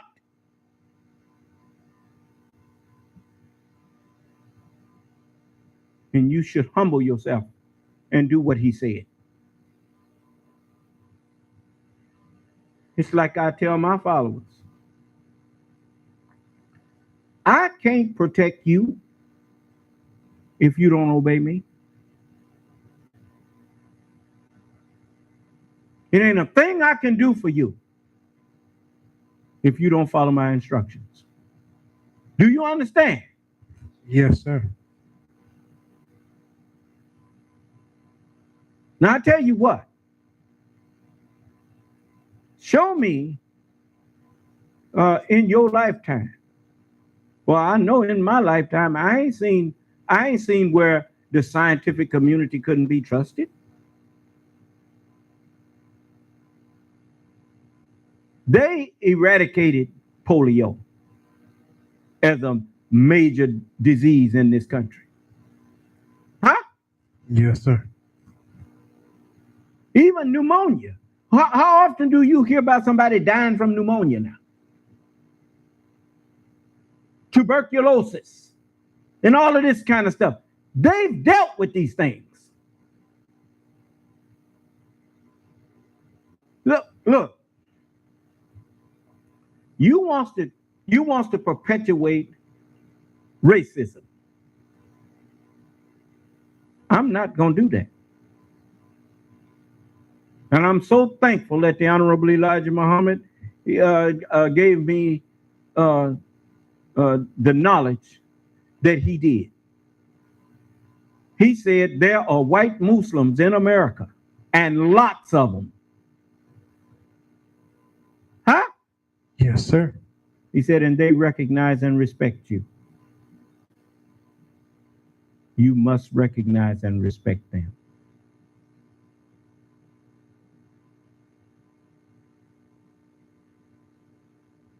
All I can say is to our president, President Biden, I thank him.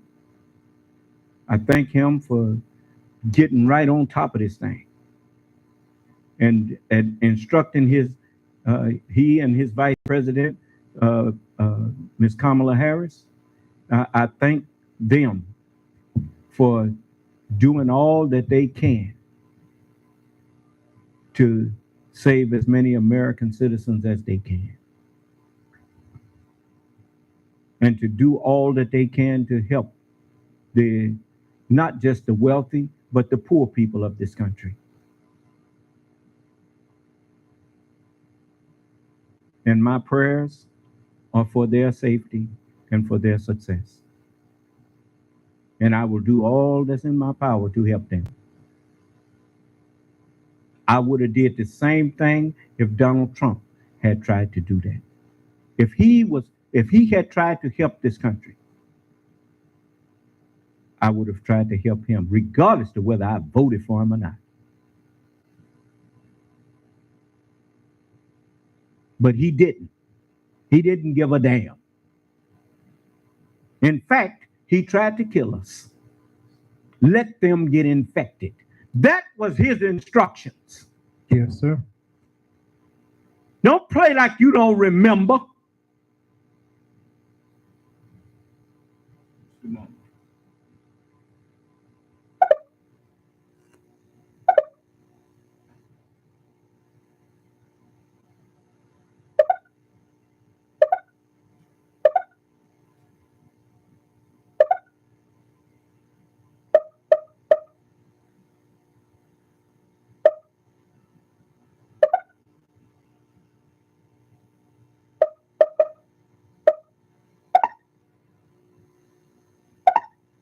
Young people.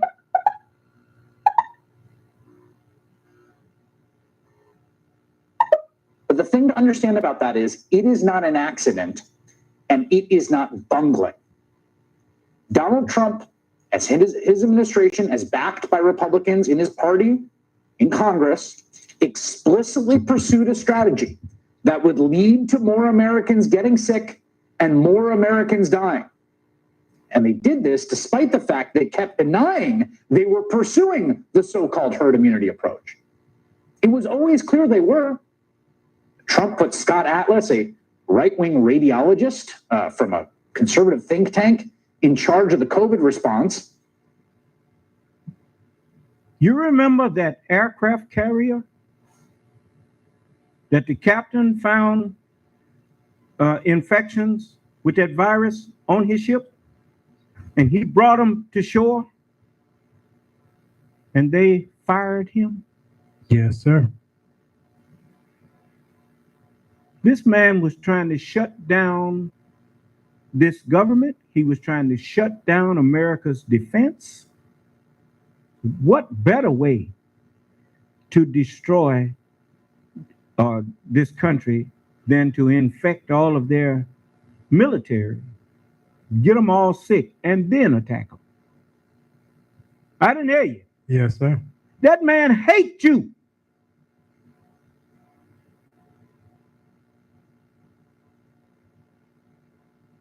What a fool you have been.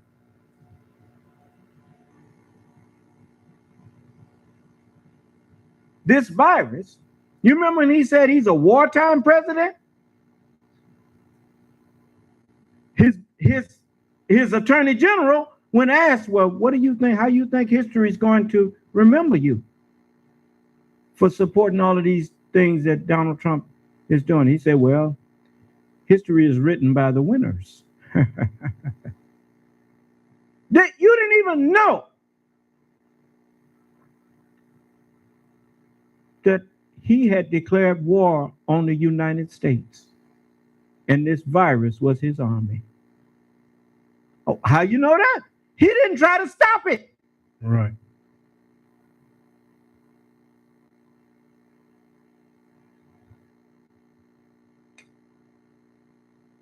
I'm praying for the Attorney General, Merrick Garland, and the patriotic people in the Justice Department to take the gloves off and make an example out of Donald Trump and all of them people that was with him that will send the warning that will send shivers down the spine of anybody who think they can do that again.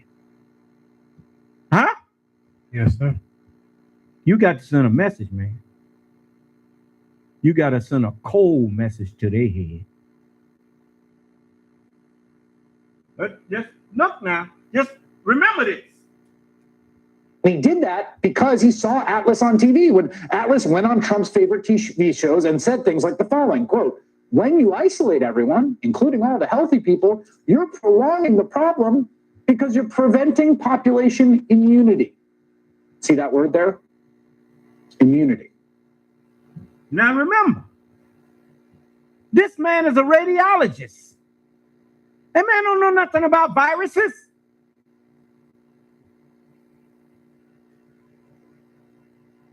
The scientists who are virologists told you that is the craziest thing.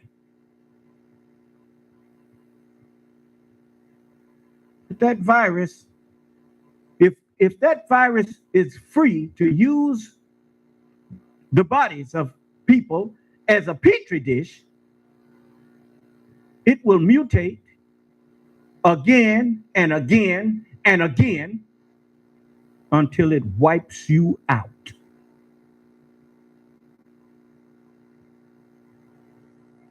Now, if that ain't true, what I just said, come on in here, you professional people who know something about this, because I'm only going by what I heard or what I understood or think I understood from what the virologists were saying. This is the kind of thing that I tell you, this is the most example of a Pandora's box.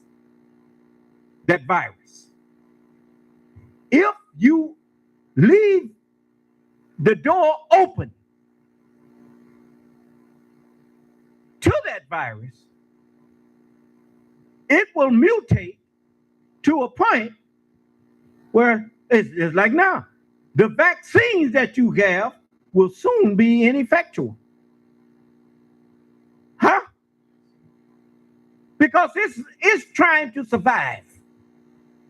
And it's trying to be fruitful and multiply. Let me show you now. You had movies that told you about this.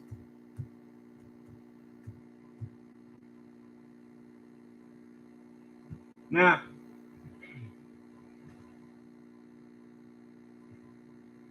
you know, that's the one thing about Hollywood. Hollywood, one of the reasons that a lot of those sci-fi movies attract so much attention is because they are rooted, you know, I mean, I tell you what, remember Star Trek? How popular that was? It still is, really. Then when they come home, you remember the flip phone that used to, when they first got the phones out, it looked just like that thing. It worked like the thing that Captain Kirk was talking to, his communication device, right? Yes, sir. I mean, these things was mimicking reality.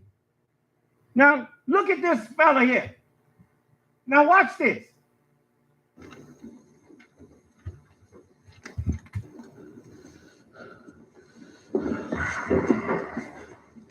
I'd like to share a revelation that I've had during my time here.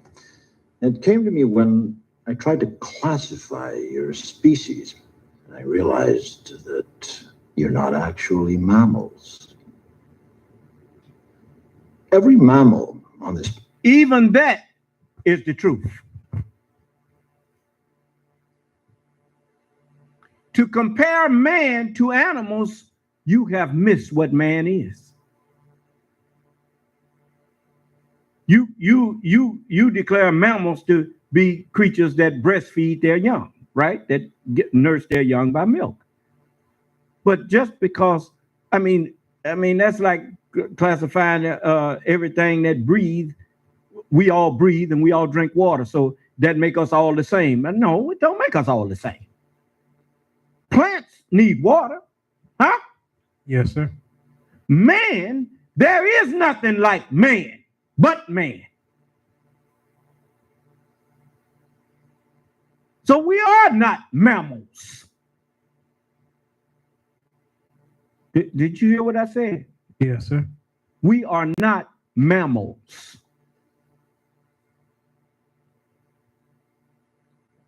We are man. We are those who take dominion over everything. And as the messenger said, for 43 years I have been preaching that God is man. For 43 years I have been preaching that one day you will wake up to know. You will wake up and agree with me. The word was with who? God. God. You notice, even the animals know that you ain't like them. They scatter you. Don't no lion go looking for a man to jump on. I didn't hear you. That's right. Lions, tigers, and bears run from us. Huh? They see you coming, they take off. Huh? If he know what's good for him, he'll take off.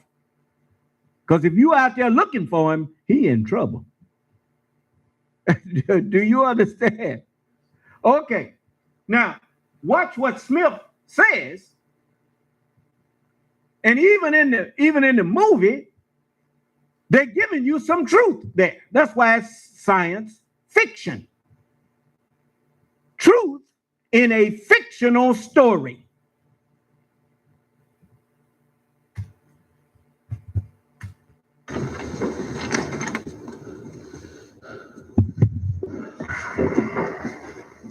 I'd like to share a revelation that I've had during my time here. It came to me when I tried to classify your species. I realized that you're not actually mammals. Every mammal on this planet instinctively develops a natural equilibrium with the surrounding environment, but you humans do not. Now, what did he say? Every mammal develops a natural equilibrium with its environment. In other words, it learns to live within its environment without destroying its environment. Huh? That's important now. An area and you multiply. Equilibrium with the surrounding environment, but you instinctively develops a natural equilibrium with every mammal on this planet instinctively develops a natural equilibrium with the surrounding environment, but you humans do not. You move to an area and you multiply and multiply until every natural resource is consumed. And the only way you can survive is to spread to another area. Now, remember what the fool down there in Florida said? We just gonna have to live with this thing. What has that virus been doing? It's been multiplying inside of people, killing them, and moving on to the next one. I didn't hear you. Yes, sir. Just listen now. Now let's go back and it's very important that you see this. Stop being entertained and start learning something.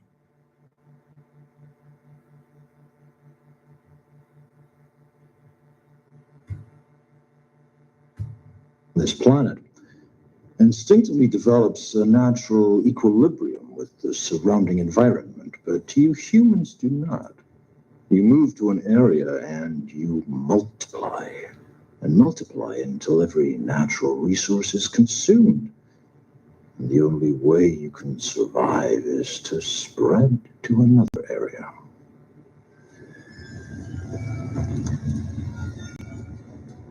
There is another organism on this planet that follows the same pattern.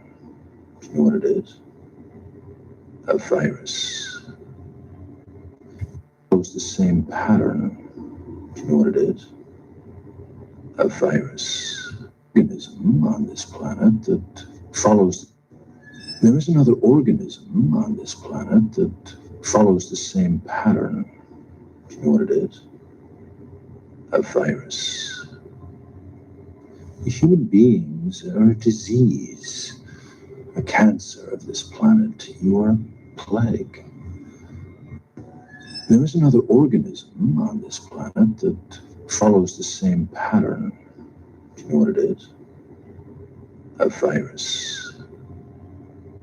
Human beings are a disease, a cancer of this planet. You are a plague. Now, did you hear that? Cancer is so hard to get rid of because it's a community of viruses. And what kills one don't necessarily work on the other one.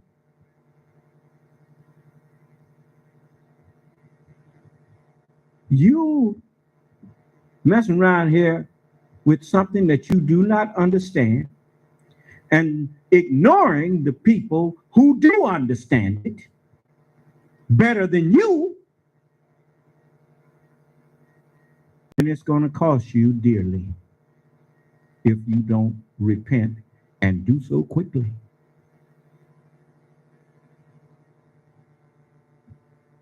Diseases are not something that you want to live with. You can't live with them. You have to either cure them or they will kill you.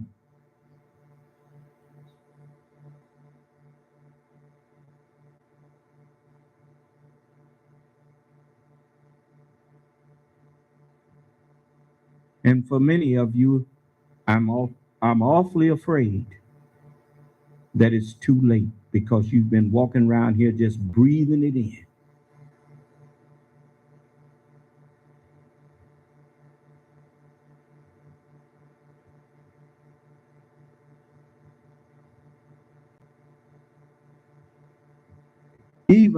Even these people who run around here talking about that masks don't work.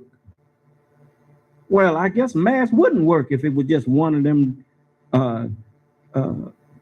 submicroscopic particles. That do you honestly think them things is walking around here, floating around here, one by one? They in clusters.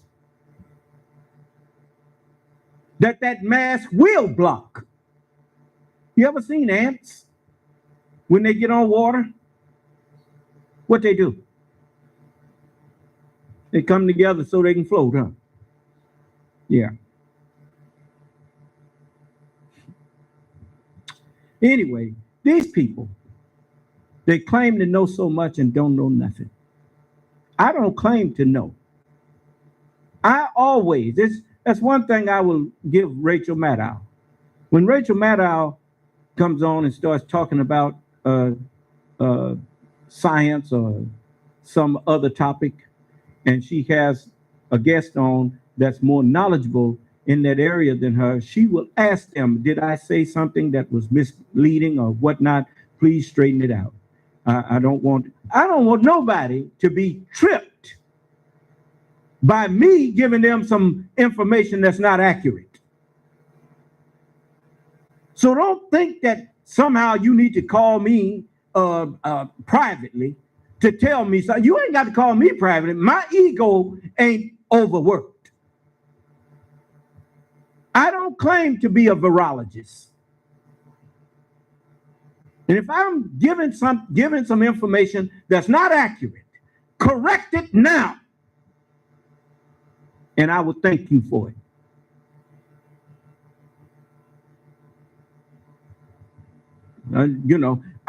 I'm here to try to help. I want to help Dr. Fauci. I want to help President Biden. I want to help the CDC. I don't want to be with somebody out here messing them up while they're trying to help people.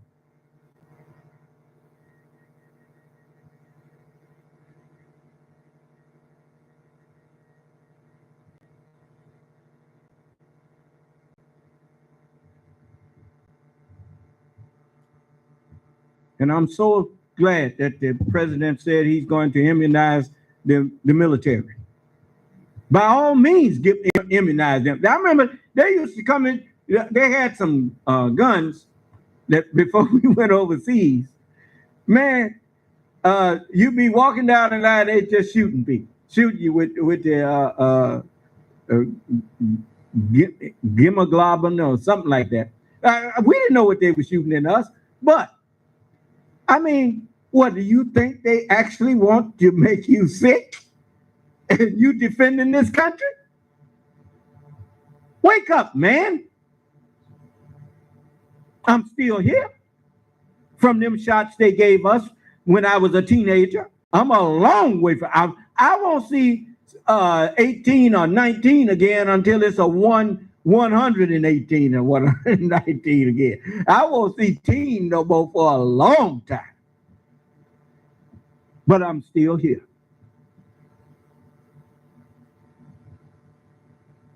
And I'm gonna tell you something else. You see what you remember in The Godfather, where when they got ready to when Fish got caught plotting with the other gangsters against the Corleone family, and Fish, even when they started talking about Fish was the traitor, and Michael said, well, that was a smart move. He always was pretty smart. You know, it wasn't nothing personal. What, you remember that? Say it ain't personal, it's just business. What business? You know, when I show you an example, when you know, a lot of times people, they you know, I learned, what is the purpose of living if you're not going to learn that? Then you just existing. You know, I learn as I live. And I share what I've learned with you. And if you are living, that's because you are a part of me. And so what I know, I'm sharing with you. Now, when they was at war with Germany, and black people was in the military with them, you remember the part in the Tuskegee Airmen where the black soldiers were told to get in the cattle car, ride in the back with the cattle car, and they let the white German soldiers take their seats. You remember that? Because it wasn't personal. There wasn't white people hating white people. It was just business. One was trying to rule the other one, and one was trying to take over the other one's, you know, thing. So it was just business. But as far as black people was concerned, they, you know, all of them, they didn't care nothing about us. Do you understand? I'm trying to show you that, you know, that's the way it was for the past 6,000 years. White people was fighting with white people for one purpose, to, like lions, two lions going with it, or two creatures of the same kind, two bears or whatever, for the right to reproduce. Do you understand? You know, whichever one lost, then he had to take a back seat to the one who overpowered him. And that's what they've been doing. It was just business. So, you know, they hear me talking about them. They can come in here and correct me if I'm, if you want to argue about it, I'll go deeper. So you can't go as deep as me. I'm your Lord, and so you don't want to come in here and call yourself striving with me. You ain't gonna win. So, but you heard him. He told you that a virus uses up all of the resources and then looks for another host. Huh? That's what this virus ain't. They said it's been over almost 1 million Americans, probably over that now, done died from this virus by some way or another. And that virus still mutating. Now it's done got a strain that's even more deadly, stronger than the original one. Huh? Because it's what? Trying to survive. At whose expense? At the expense of anyone that's foolish enough to allow themselves to be used as a host. I didn't hear you. What is the purpose of a vaccine?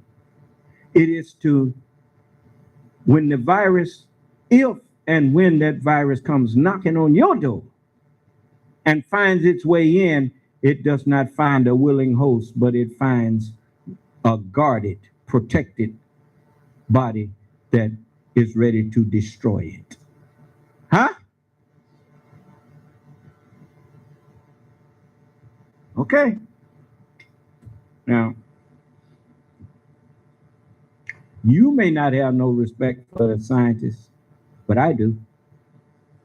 If you understand that science is the search for truth,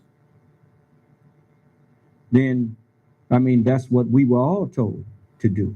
Scientists are the truest worshipers of God, because a scientist does not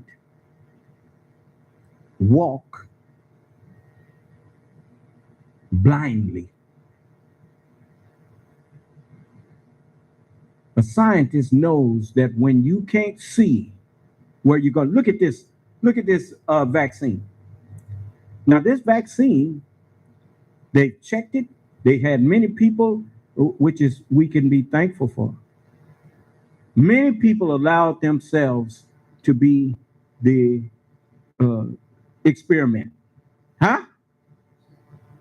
So that the scientists could see how it affects people. Greater love hath no man than this, than he lay down his life for his friends.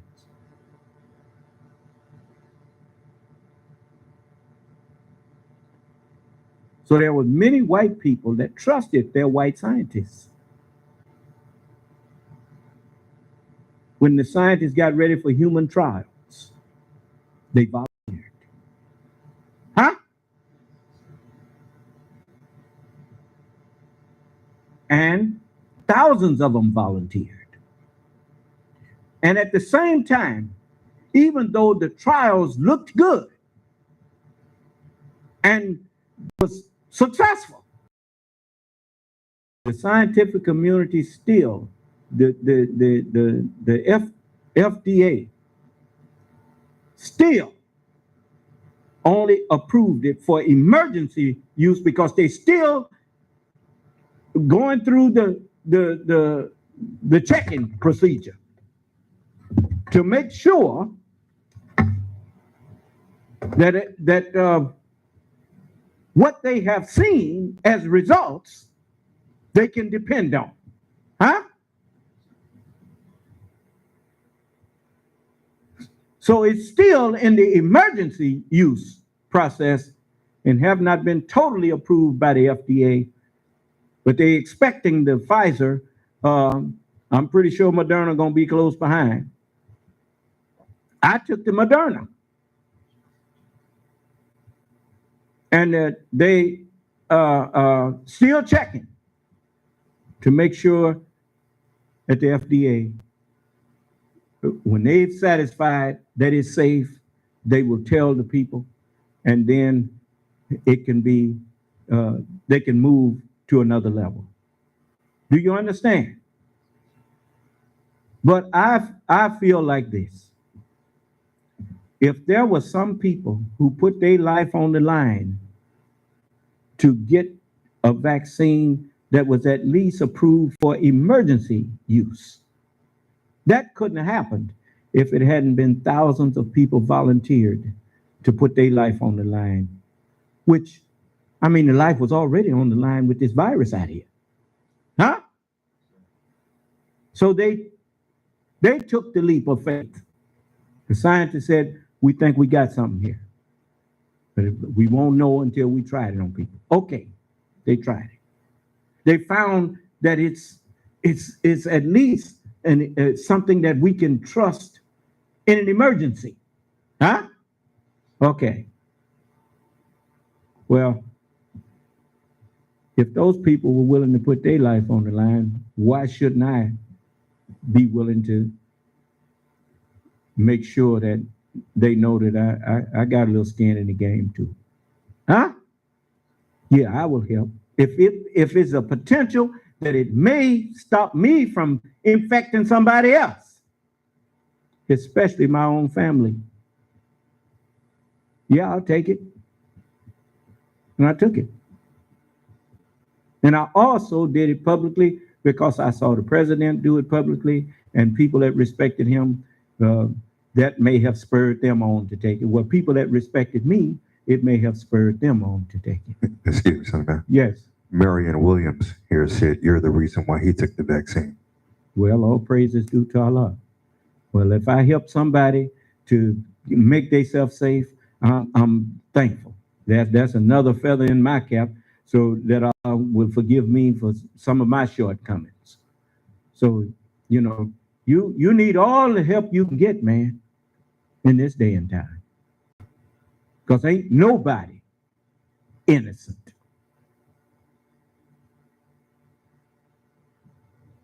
So, tell your people that you can't go to people who are granted truth that you don't have. Do you understand? The scripture tells us to let every soul be subject unto the higher powers. For there is no power, there is no knowledge that is not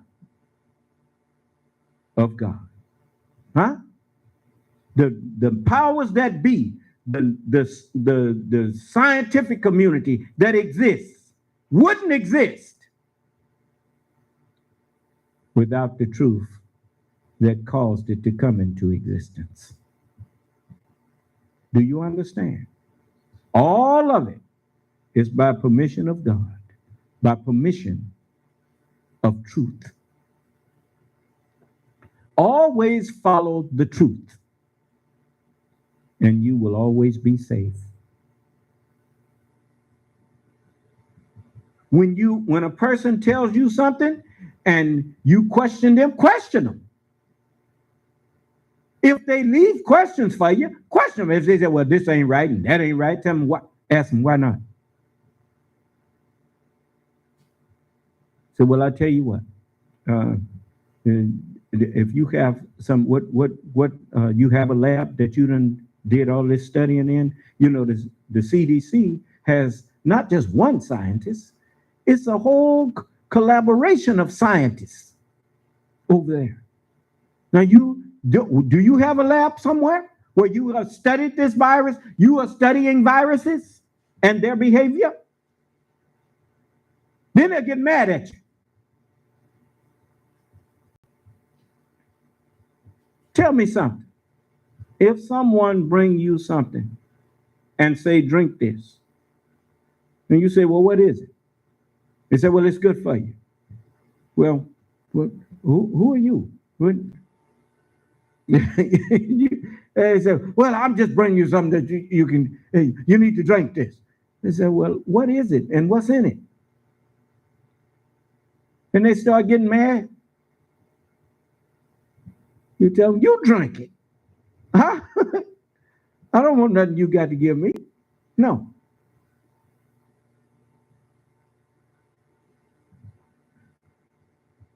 We saw Dr. Fauci take it, didn't we? Do he look like he's about to fall over dead? So let me tell you something. Stop listening to people who only can talk in closets, who, you notice I saw a video a brother sent me. Man was talking so fast that you couldn't hardly keep up with what he was saying. You know, I don't want to hear all of that. People who are knowledgeable, you notice when I'm teaching, do I talk fast? No, sir. You know why I don't talk fast? It's because I want you to grasp what I'm saying. I want you to be thinking about it. I want you to have time to chew on it a little bit. And if you are able to, and swallow it. And if you can't swallow it, I got to slow down so you can question me.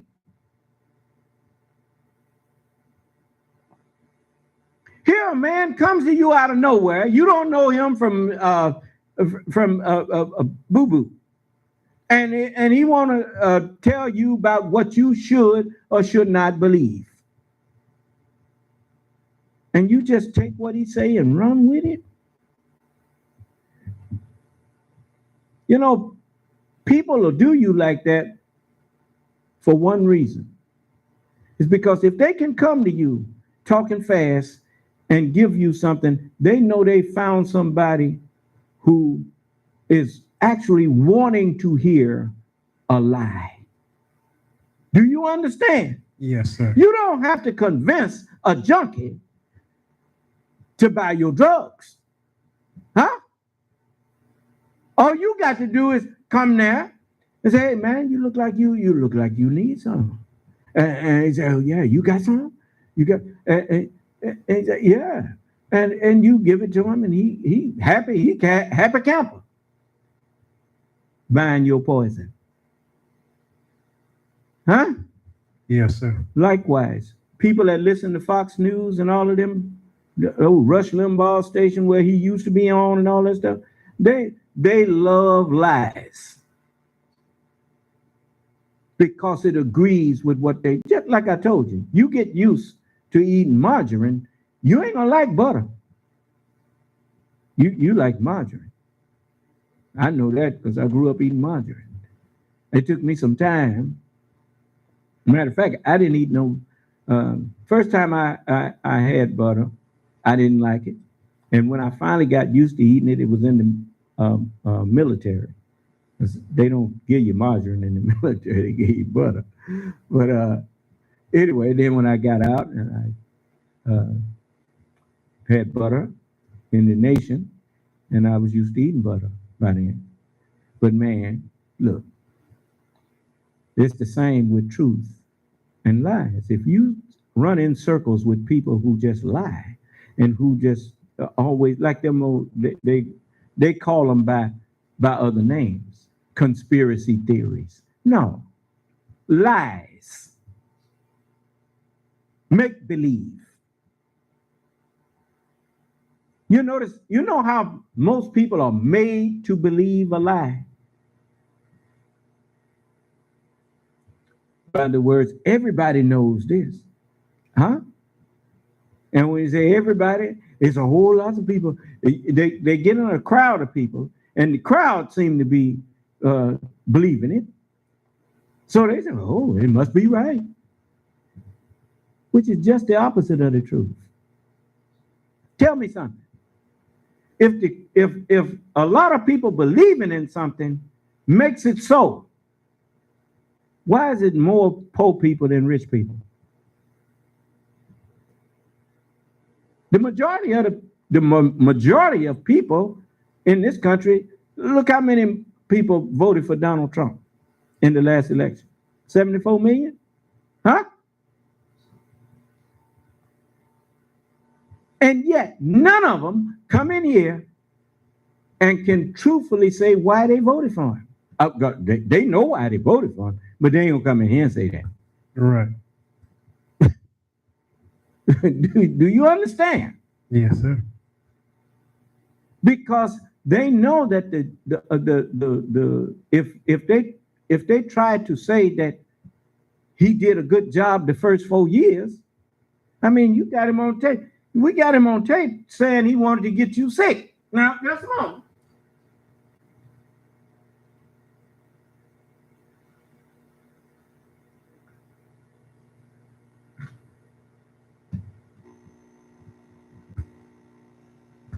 Trump would later talk about the herd. Now, it was always apparent how reckless and dangerous the herd immunity strategy was, because the one place that openly tried it, in good faith, I think they thought it was the best way to do it, was Sweden. And it became clear pretty quickly it was a catastrophe. In the first place, even the people on the news didn't understand what herd immunity is. Herd immunity was not talking about letting the virus just have its way and we would naturally get immune to it. That's not what the scientists was telling us. The scientists were saying if we get enough people vaccinated, about 70% of the people vaccinated, then it would be enough people in the country that would be immune to the virus that it couldn't jump and mutate from where it was with other people, and it would eventually create herd immunity. Do you understand? But they didn't mean don't do nothing and let the virus just spread and we will all develop an immunity to it and it will weed out, so many people may die, but the rest will become immune.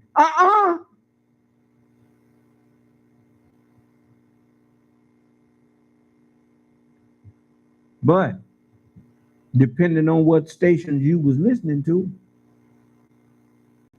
you came away with a lie thinking that it was the truth. Now, here's the truth of what Donald Trump and them was up to. Now, they're telling you they wanted everybody infected. In other words, they're going to wipe out your country.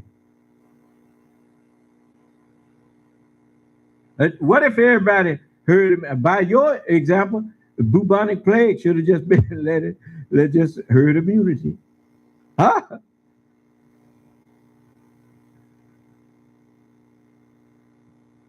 And we still wondering if we really know the real depth of how many American citizens died.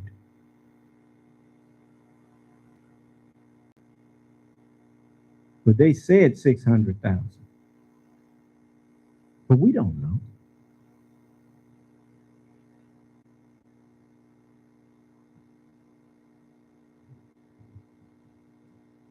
Sweden had a far, far higher death toll than its neighbors. The elderly, folks in long-term care facilities, particularly hard hit. And the Swedish government was then forced to abandon its failing strategy quite publicly and impose new restrictions. The evidence is clear. You either suppress the virus and you get low levels of cases and low levels of deaths, or you don't and you get high levels of cases and high levels of deaths. There is literally nowhere in the world, nowhere, that has tons of cases and lots of young people getting it who don't end up passing it to people who are immunocompromised and elderly people and people in nursing homes. That's how this virus works. It's what the public experts said from the beginning. The virus spreads. When young people started going back to colleges, we knew that it was only a matter of time until the virus got out to the rest of the community.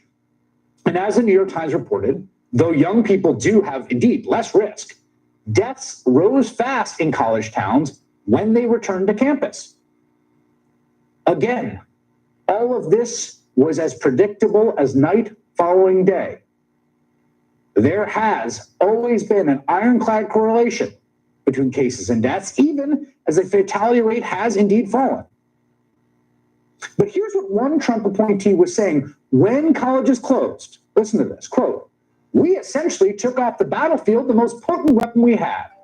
Younger, healthy people, children, teens, young people who we need to fastly infect themselves, spread it around." Think about that for a second. This is a Trump administration official at HHS directing COVID response, expressing that he was upset that fewer people would get the virus and get sick. Think about this. It is like a general rooting for casualties among his own troops. Now, the person who wrote those words, you should know his name. His name was Paul Alexander. He's a former part-time assistant professor at a university in Canada who was appointed to the Department of Health and Human Services. Paul Alexander and this gentleman, Michael Caputo, you should also know his name and his face, both of those individuals were installed specifically to be Donald Trump's eyes and ears at HHS, the White House's eyes and ears, and to override the science when it was politically advantageous to do so. And that pair interfered with CDC reports on COVID, and they pushed back against anything they thought would undermine Trump's message that we're back, baby, get out there. And it wasn't just them. New York Times has a new report out in which Trump appointees described the crushing of the CDC by the administration. One saying, quote, damage has been done to the CDC that will take years to undo. Among those interfering in the agency were Kellyanne Conway and Ivanka Trump, just sending their ideas about once-in-a-century pandemic management. So this wasn't just a couple of political hacks mouthing off in emails. No, this was a concerted, coordinated strategy from the president, Donald Trump, down. The administration reaching into control and override the actual experts in infectious diseases at the most preeminent public health institution in the world, or at least it used to be until he broke it. The simple truth of the last 9 months sounds extreme. It sounds almost hysterical when you say it, but it is what it is. And here it is. Donald Trump and our government under his leadership explicitly pursued a strategy to spread the virus, to get more people sick. They took the side of COVID. They had the same aims as the virus. They were, as I said before, objectively pro-COVID, and they are to this day. And not because they were incompetent, even though they are, but because they actively, affirmatively chose that path. Because through a combination of idiocy and cynicism, they thought that path, aligning with the virus to infect as many people as possible, would be best for Donald Trump's reelection. And the deliberate, intentional decisions that Donald Trump and Alexander and Caputo and all of them took have gotten tens, actually probably hundreds of thousands of Americans killed unnecessarily.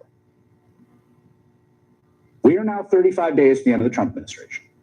We lost 3,400 people today, and there will be more we lose tomorrow and the day after. We are at the beginning of writing the history of Donald Trump's stewardship of this pandemic. And the epitaph scrawled across this era should be those 4 words. We want them infected. I'm joined now by the reporter who broke that story, who has been one of the great reporters of the Trump era, got his hands on those emails, Dan Diamond of Politico. And Dan, So I'm telling you, don't forget what Donald Trump and those supporters of his in the Senate and all of them tried to do to you. Matter of fact, what they have done to you.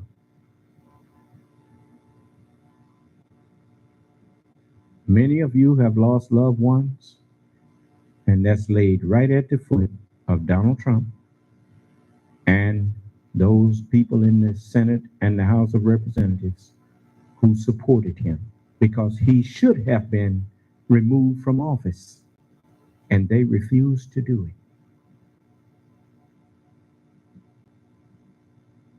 And even after he got voted out of office, they tried to reinstall him as king, as dictator. So you need to wake up and stand up and make them pay for what they did. And Allah is with you to do so.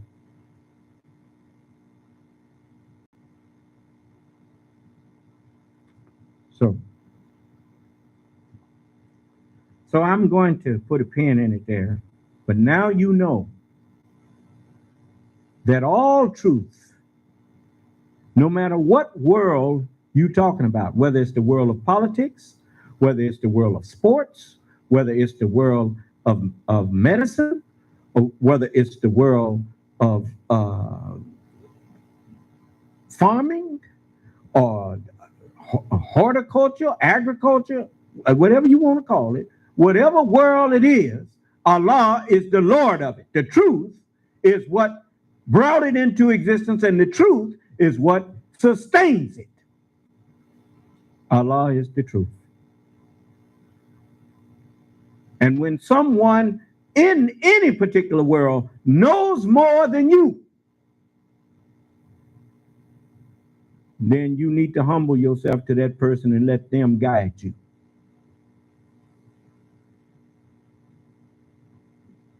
And any politician that thinks that they can politicize health issues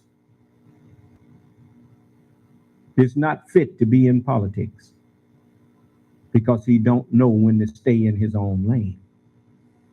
I didn't hear you. Okay.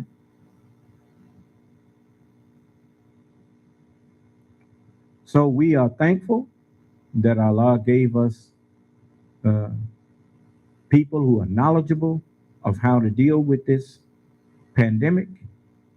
And now it's time for us, since they worked so hard to develop a means to fight it, it's time for us to cooperate with them and let them fight it by vaccinating us and finally getting a handle on this thing so we can all get out of our masks and get back to a normal life.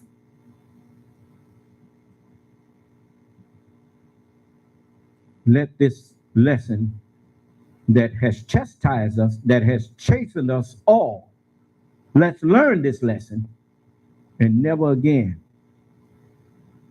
let a fool that calls himself a politician tell us to ignore scientists.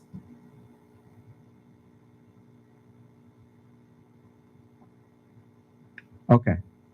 So I'm going to, if no one has any questions, I'm not going to go over tonight. I'm going to let you go. So may Allah bless each and every one of us now that we know that all truth, as the book says, when he, the Spirit of truth, is come, he will guide you into all truth, being Allah. Do you understand? And now I have did that. So, so now you know that when someone who is more knowledgeable than you, with the credentials that the CDC has and the scientists of that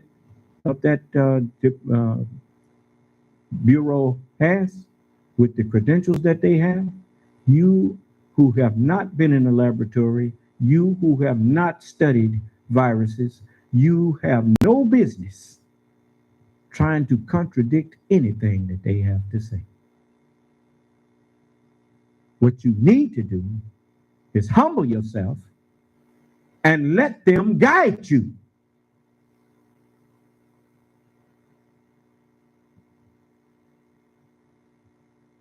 And I'm an example of that.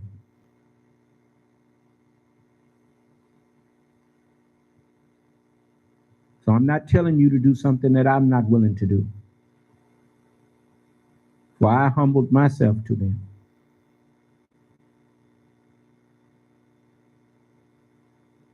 And my faith was in truth. I trusted Allah's word. Be subject unto the higher powers.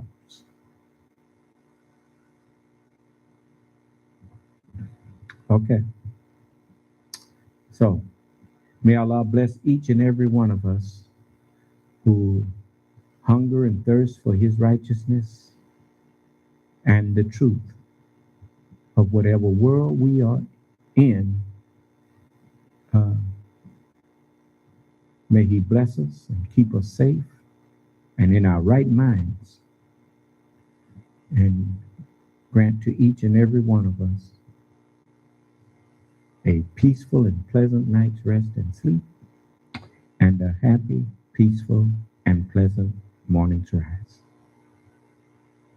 And a fruitful and happy and upright life. May Allah's salam alaikum.